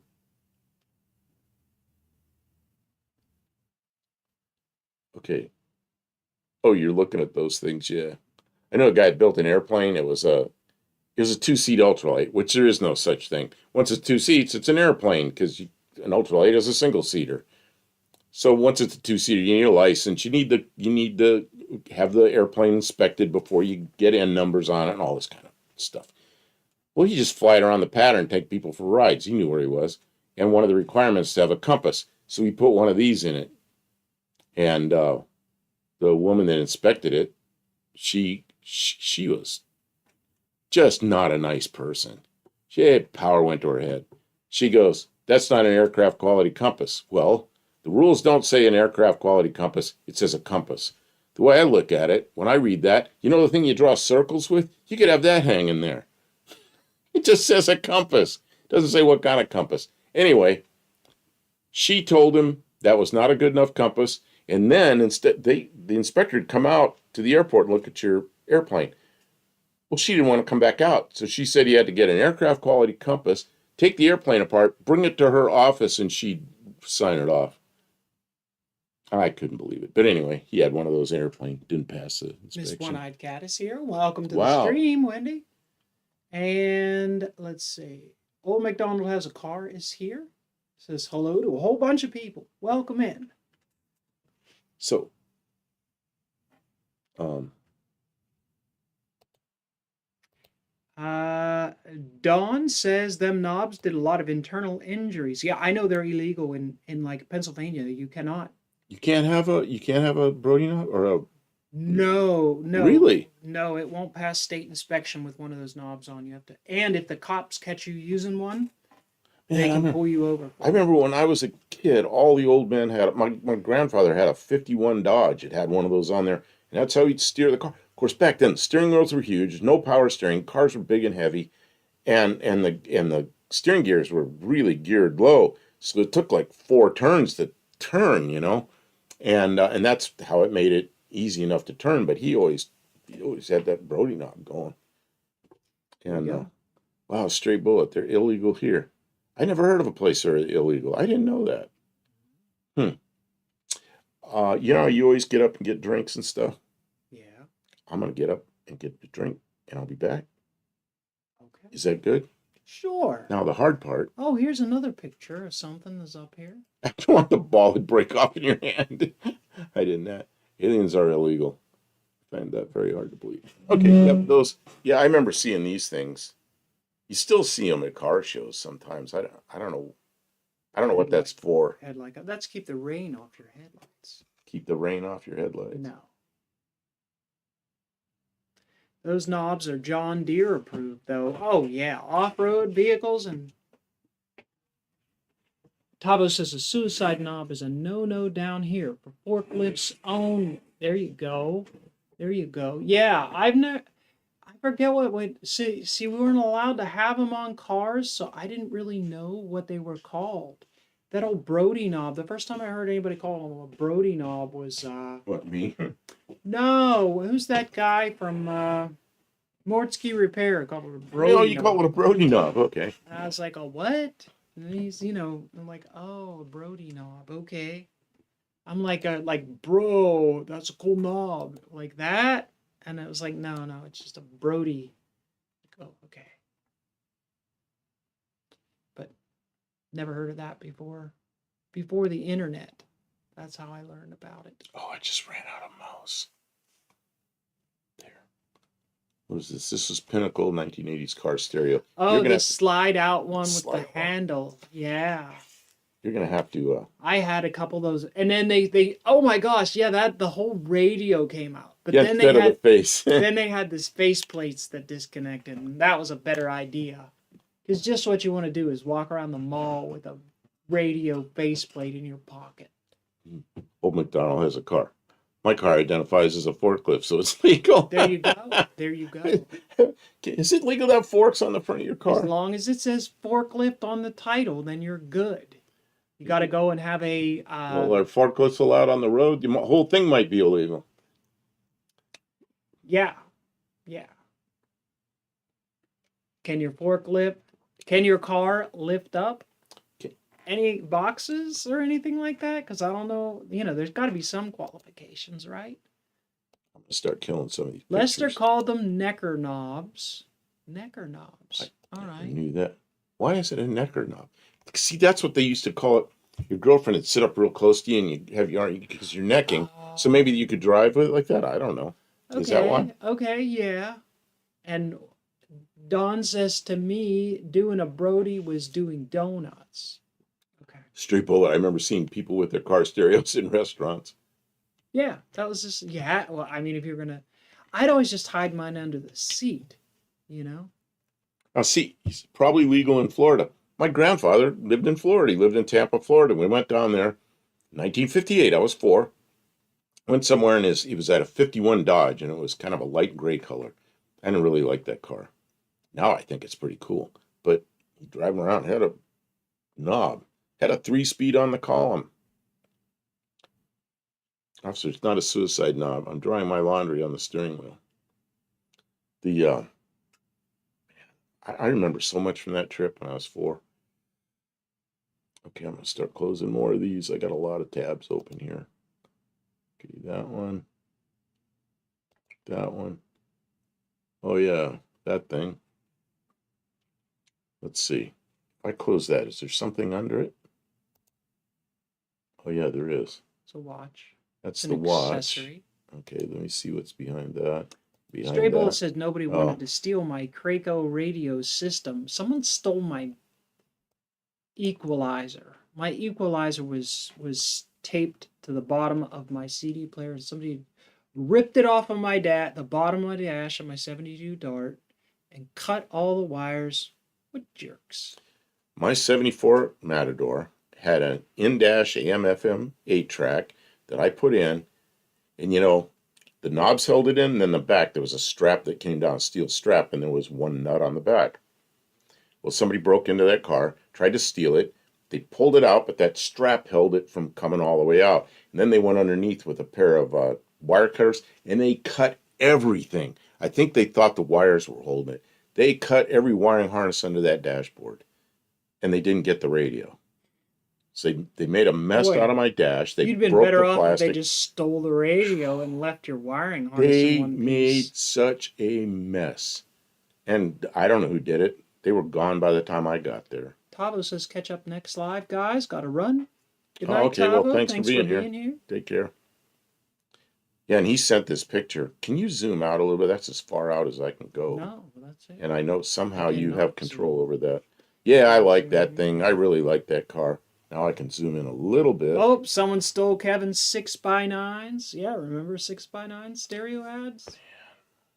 I bought a brand new set of 6x9 speakers, brand new set of tweeters, had them in a box, one of those totes, in my shop in Ohio, and then that whole tote disappeared. Somebody got it when I wasn't looking. Man, and they were expensive. They were remember really buying good ones. 6x9s, the good ones that had the little tweeters separate in the middle. Yep, that's what these were. They didn't fit in the deck because the holes in the deck were 5x7. Hated that. Well, you gave me a radio, and that's one of the things I want to put in because the radio in my car is a piece of crap. Yeah. But I don't want to hack up the dash, so I'm going to build a console and put all that in there. Remember Craig? Yes, Craig Stereo Systems. Sure do. Absolutely. That was a good way to get stuff. I don't You know. guys should have been using Was that Walmart, Kmart, Craco. Craco was kind of Jensen? an inexpensive radio, but you know what? They sponsored more racing events, I think, than any other stereo company, and for that reason, I really like them. Really like them. Thieves suck. Yeah. That was the thing. Stealing car stereos. As if there was any money in stealing car stereos. I think it was a very difficult to punish crime, though. Who did I just get upset with? Oh, I know what it was. Olive says you could make them fit with spacers, Kim. Okay. Oh, for some reason, this is... What could I make them fit? Buddy Carfano, you sent me Chrome 350 emblem with valve cover, some big old long thing here. That link you sent me does not work. It just sits there and spins and spins and spins. I don't know what the problem is. Maybe you can figure it out. Give me another email. Old McDonald says, what looks worse on the car driving down the street? A speaker from the drive-in movie or a gas nozzle on the side of the car? I think the gas nozzle, because I don't think most people know what a drive-in movie speaker looks like anymore. Realistic Who knows what a drive-in movie speaker looks like? Yeah, I remember those things. You wouldn't get caught dead with realistic? Oh man. Yeah, you had to have a Blaupunkt stereo system or a kicker amp or a Rockford Fosgate amplifiers. There you go. That's a good way to get your car broken into, is with the Rockford Fosgate amplifiers. Don says, then came the Vibrasonics. Yeah, we were talking about that. I think that's the reverbs. I think that's things you're talking about. They had like springs in there with a little pickup.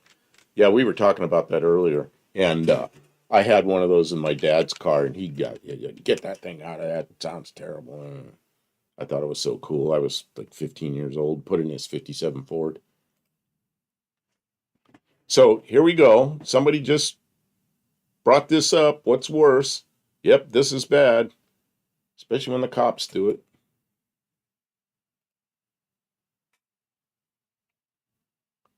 Motorola. Man, Don here, his father had a radio TV shop in the town where I grew up. And my father had a 56 Ford that he bought new, no radio in it, and he took it down there, Don's father, and they put a Motorola car radio in it in 1958. And you turn it on, it'd kind of hum a little bit. 25 seconds, guaranteed. 25 seconds, the tubes would warm up, and you'd have music. Yeah, spring reverb. Yeah, that's what I put my dad's 57 Ford in. He was not happy with that. He had a 56 Ford he bought new, and then years later, that car was gone, and we had a Chevy van, and my mother got the Chevy van, and my dad went out and bought a $200 57 Ford, and that's what he drove to work. And I decided to put a reverb in it. He's like, get that out of there. It's one of those spring things. Did anybody do car stereo stuff? My buddy had a Rockford's Fosgate Punch 150. That was the thing. I don't even know what that is. Yep. It's an amp. That's it. The Punch 150. There was a Punch 100, Punch 175, Punch 150. If you had the Rockford Fosgate speakers, you were serious. You were serious car stereo stuff. The tubes made it a warm sounding. You know what? When we made that trip across the U.S. that we were talking about earlier in the 56 Ford, my dad had that radio put in for that trip. I know he did, because you're going across the country. Go from town to town to town. You listen to whatever the local radio station is, especially with weather, you know. We were in Central California where the weather is just almost always nice. But, you know, going across the country, there's all kinds of weather and things that happen. And I know that's why he got that radio. And there were times he listened to music. And, of course, then it was all AM. It was a AM tube radio, you know. Motorola tube radio. Miss Fancy Pants. Darn right. Yeah, the fancy stuff. Yeah, it was show-off stuff. The rich kids' junk. Right? I had a stereo. I had two 12s, and I had an amp on each speaker independently, and I had a low-pass crossover. I knocked the windshield out of a car one time with it. What? Yeah. Yeah, it was just like boom, boom, boom. Windshield just was vibrating. The rear view mirror was vibrating. It just popped out one night. Says Dad had a Salisbury scooter. I remember the scooter. I didn't know what kind it was. Then a Crosley Hotshot, and then Dawn, and then. That's right. No, for me, there was no single speaker. I wasted so much stupid money on car stereo back in the day. So let's see. What is this? What is this? Nobody knows what that is. It's a Crosley. I can't yet say it was registered as a Crosley, but Don's father built that. You took it off. That's a secret project. That's a secret project. You're right. I don't think we should. But anyway, I put it up there. Why did you put it up there? Because Don would have, because he said his dad had a Salisbury scooter, then a Crosley Hotshot, and then I put up the next car. Oh, okay, you're allowed. So, and then I took it away because no. It's a secret. It's a secret project. Oh, okay. There's a secret project. Look at it. Don goes, yeah, yeah. You know what? There'll be more. Okay, wait a minute. I got to show more. You can bring it back. I got to show more of those pictures. I was just giving you a hard time. Don's father, his name was Howard. Howard was my hero. This is a guy. There he is. He built a car from scratch. And that picture was probably taken about 1959 or so. And that's what the car looked like originally. And here it is. That's Don's mother, probably about the same time. And that's what that car originally looked like. And he built that from scratch. Pretty cool car. And then later, it got crashed in the front end because something broke, but he redid it. And so he changed the front end to look like that. So anyway, I don't want to show much more of that car because that's sort of the inspiration for my aluminum car, although my aluminum car will be kind of what would you call it? A caricature of this car. I really like this car. So anyway, that's sort of just a little talk about my one of my future projects. I will not copy it, but it will be inspiration. Tribute. Inspiration, let's say, for the aluminum It'll be car a I'm doing. tribute. The inspiration for the aluminum car we're doing. Here's the old. Somebody mentioned. Who mentioned them? The Pioneer tweeters. Here they are, right here. These are the ones that we had when I was. They would mount. They were like surface mount tweeters. Okay, and then Andrew Button says there's a new email, which I'm pulling it up. I'm pulling up the one from Andrew Button. It does kind of look like the car from the Monkees, but it's much smaller and aluminum. Oh, that little red car weighed 800 pounds. Complete, all up, engine, everything, 800 pounds, and it'd go 100 miles an hour. And it had a Crosley 4-cylinder engine in it, which is, yeah, and that's right. The instrument cluster was from a Nash. So I think it's from 1950 Nash, I think. I'm trying to pull up pictures. Andrew Button sent this. You got to put it up, Kim. Oh man, He's like the guy that likes to. that's a good one. How did you get the fonts to? I mean, That's he a just good one. did it perfect. Really good job. So that's a keeper. The last one you did was a keeper. The last one he did was the one with us in the Studebaker, and I used that picture on the very next live. I used that picture that he did in the Studebaker. It was greatest hits on an 8-track. And that's what the 8-track players looked like. They had a thing, a slide switch went back and forth from AM to FM. And if you shoved the 8-track in, it went to the 8-track. That's pretty funny. Kim Sings Volume 2. Nice. Oh, man. Stray Bullet says the original Pioneer tweeters were rectangular and had a knob to adjust the sound. Like, oh no, those ones are on a box. I'll see what I can find.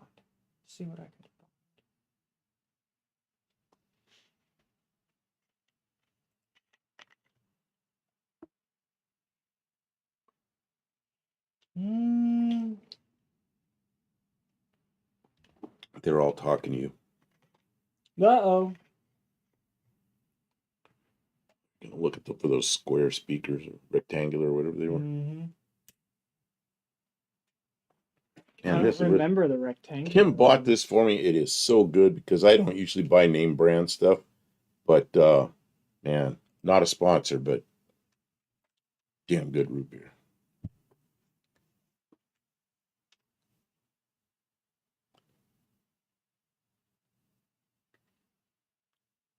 What you doing, Kim? You clicking on something? I don't know. You said they were talking to me. Oh yeah. Well, I didn't know what you're doing with the cursor. Okay, yeah. It's just Kim Sings Volume 2. There you go. There go. Just Kim Live it. I read all that stuff. Okay, you did. Okay. You guys are amusing, and I love it.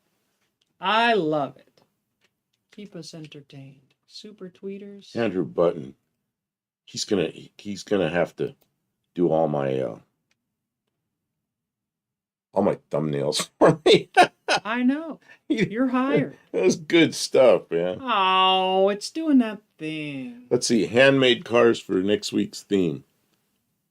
Man, there's a guy here. That's a pretty rare thing.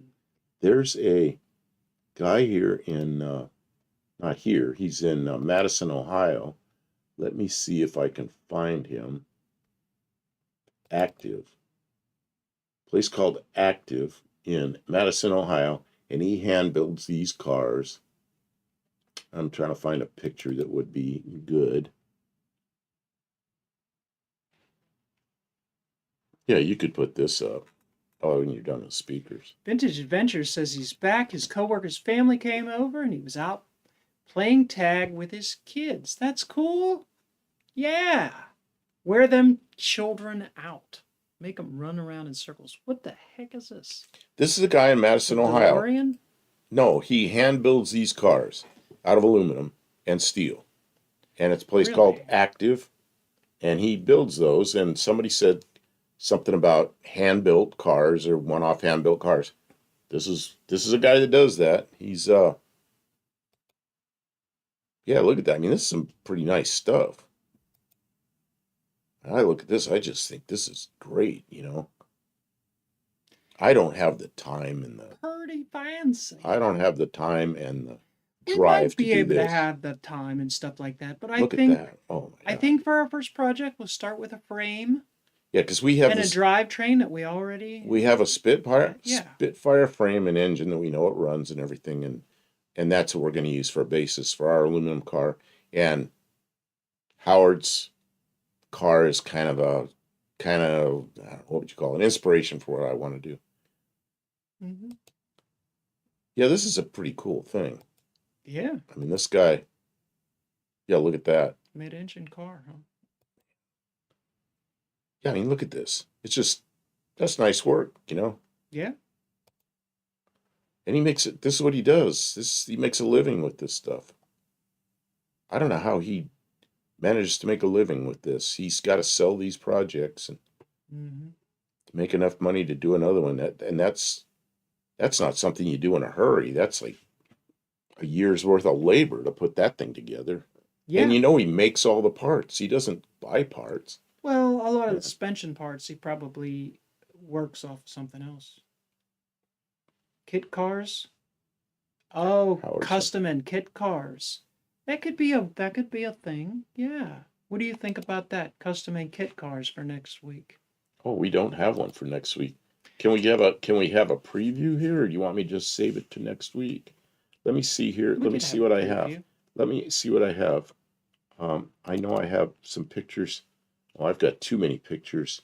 Well, McDonald's pain meds are working, so he's gonna go to bed. Yeah, take advantage of when you're not hurting. There's a kit car. Yeah, there's another kit car. That's a what the heck's the name of that thing? Can't think of the name of it. That's the type of stuff that GM and Ford should be selling to us instead of these gray jelly beans. I don't know what they mean by gray jelly beans, but the problem is they have standards and they have to appeal to a very wide market and they have to meet all the federal safety standards and the fuel economy standards and stuff like that. So it's very difficult for a large company to make things that would appeal to a custom car market. That's a Cimbria, which was a kit car back in the 80s. I thought about building one of those, but I'd have to build it and sell it, you know, and make it a business. And there were two of us going to do this stuff, and we just decided that who are we going to sell that to? You know, you get it done, and now you're going to have somebody that wants it, and they're going to offer you less than what you're asking, and pretty soon you didn't make any money, you know.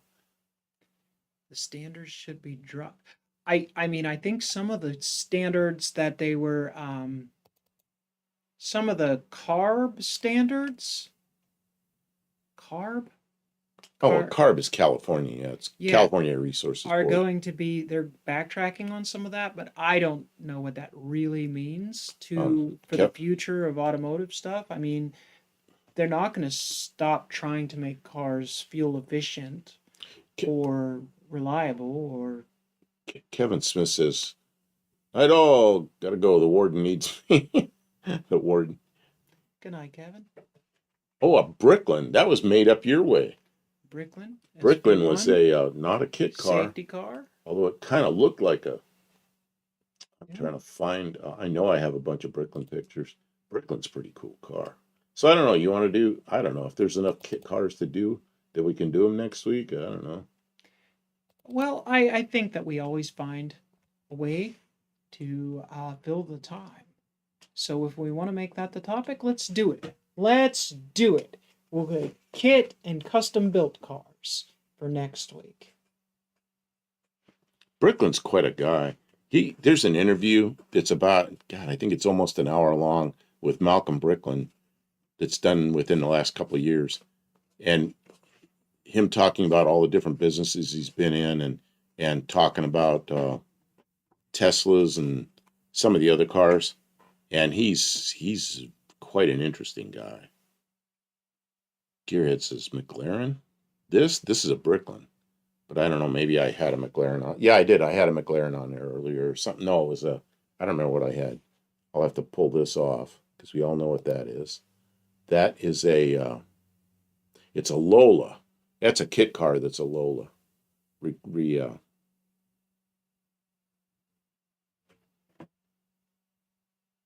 Yeah, efficiency is one thing, but things like belt lines, pedestrian mitigation, front ends, the whole pedestrian thing. I don't know how the hell that the Cybertruck with all these sharp edges, just like razor blades all over that thing, how that passes that. You know, I just you just walk by it and touch it, and you can lacerate yourself on it. I can't imagine somebody getting hit with one of those. Uh, yeah, we've got our. I could get into politics on this. I don't really It will want to get into politics. politics pretty quickly. And not that we don't have political views or personal beliefs, but the discussion of this channel, the topic of this channel is not politics. And if we start talking about it, that's all we'll end up talking about. That's so, right. So unfortunately, I gotta not we do roll have into that. strong, but like we don't make all our life choices and decisions on any one topic because we have like Wait a minute. He says, Stray Bullet says, it's electric, Buff? What's electric? you can't see it. It's electric. Boogie, woogie, woogie, woogie. You can't do without it.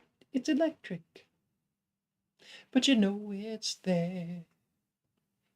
Hey, there and hey. Yeah, it says it somehow got an exemption. Or they just didn't have to pass anything. I don't know how they got that through. Somebody. And I'll teach you. What about?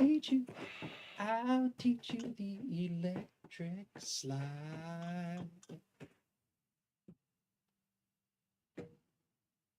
Yeah, I would hate to get hit by one of those. That whole car scares the hell out of me. I mean, it's got that. I mean, I'd like to drive one to see what it's like, the fly-by-wire steering and everything. But if there's a glitch somewhere in a computer, now you're just ballistic going down the road. And I don't know. Maybe there's enough backups that you have steering. I don't know. And then it's got all these sharp edges. Just looks like a whatever it is, 1,000 horsepower razor blades coming down the road. We could hate on Teslas. It's a cool looking truck all night, and I kind of like it, and I'd like to drive one, but I don't run out of material. I don't know how they pass the safety on it. They don't know. Because they're a big company, and a bunch of people with influence had lots of money invested in the company, and so no one could say anything against them. Because they had too much money on the line to make them look bad in any way. It's called influence. So De Tomaso. Wait, is this a car accessory? No, I'm just You're on to next week. I'm just moving on. That's not a kit car. We are at 2 hours and 45 minutes, and I was thinking maybe we could be done. Rock down to Electric Avenue. Okay, so we're gonna go with what do you got here? Ugly viewer rides, rusty, damaged cars, recession, kit cars and custom built cars. Yes, yeah, that's De Tomaso. for next week. So my question is, De Tomaso, can't think of his first name, begins with an A. Where was he from? Who knows where De Tomaso is from? So most people, I know where his car was from, but where was he from?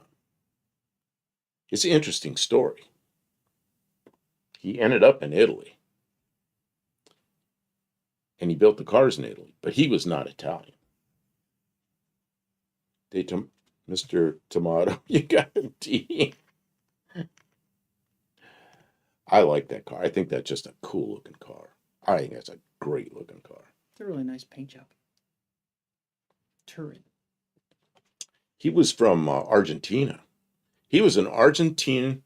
He was from Argentina, and he raced cars, and he did real well and won a lot of races and got some influence, got some money. I don't think he had much money to begin with, but he was a hell of a good racer. And then he was involved in some plot to overthrow the president of Argentina, which failed, and he ran off to Italy. His parents, or his grandparents, I guess, are from Italy. So he ran off to Italy. And that's when he started Patrick doing this. Sullivan, Greece is spelled with 2 E's. So he was from Argentina. But because he was involved in the overthrow of a president that failed, he had to leave in a hurry.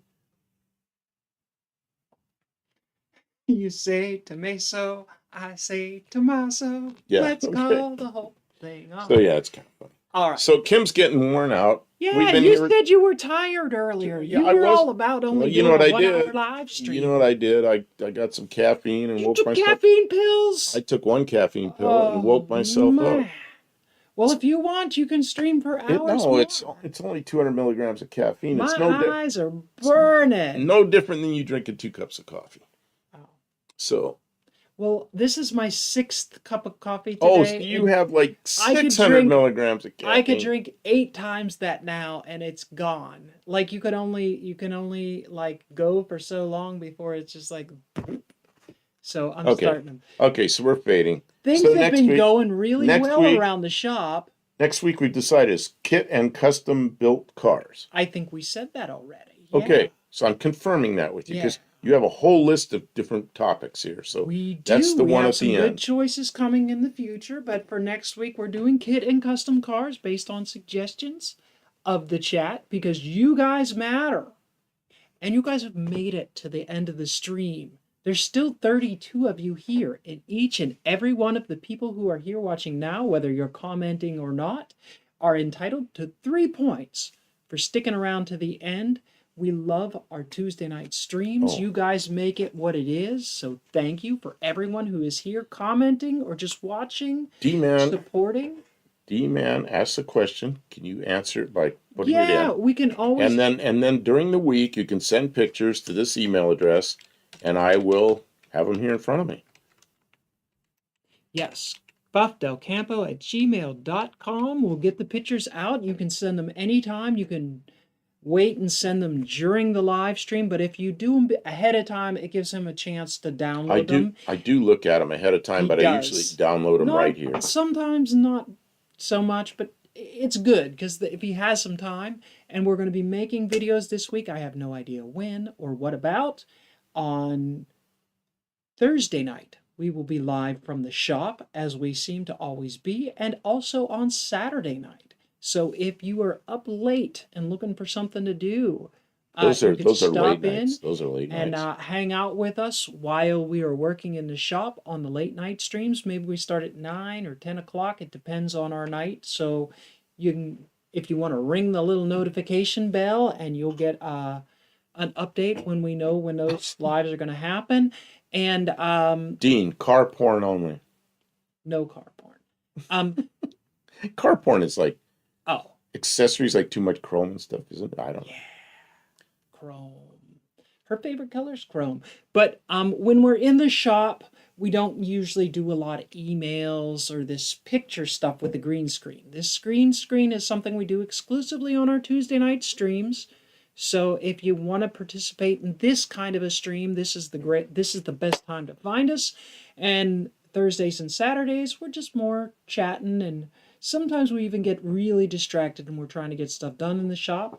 But luckily, both of our cars are now running and driving and very close to being ready for our No Name Nationals event. So that's fantastic, because this is the only year that we've actually gotten this good this soon. We could start packing. Well, right now we're going to start saying goodnight. So I'm going to say goodnight, everybody. Thanks, Take everyone. Care. We'll see you on Thursday night. Okay. Boy, I I thought I would.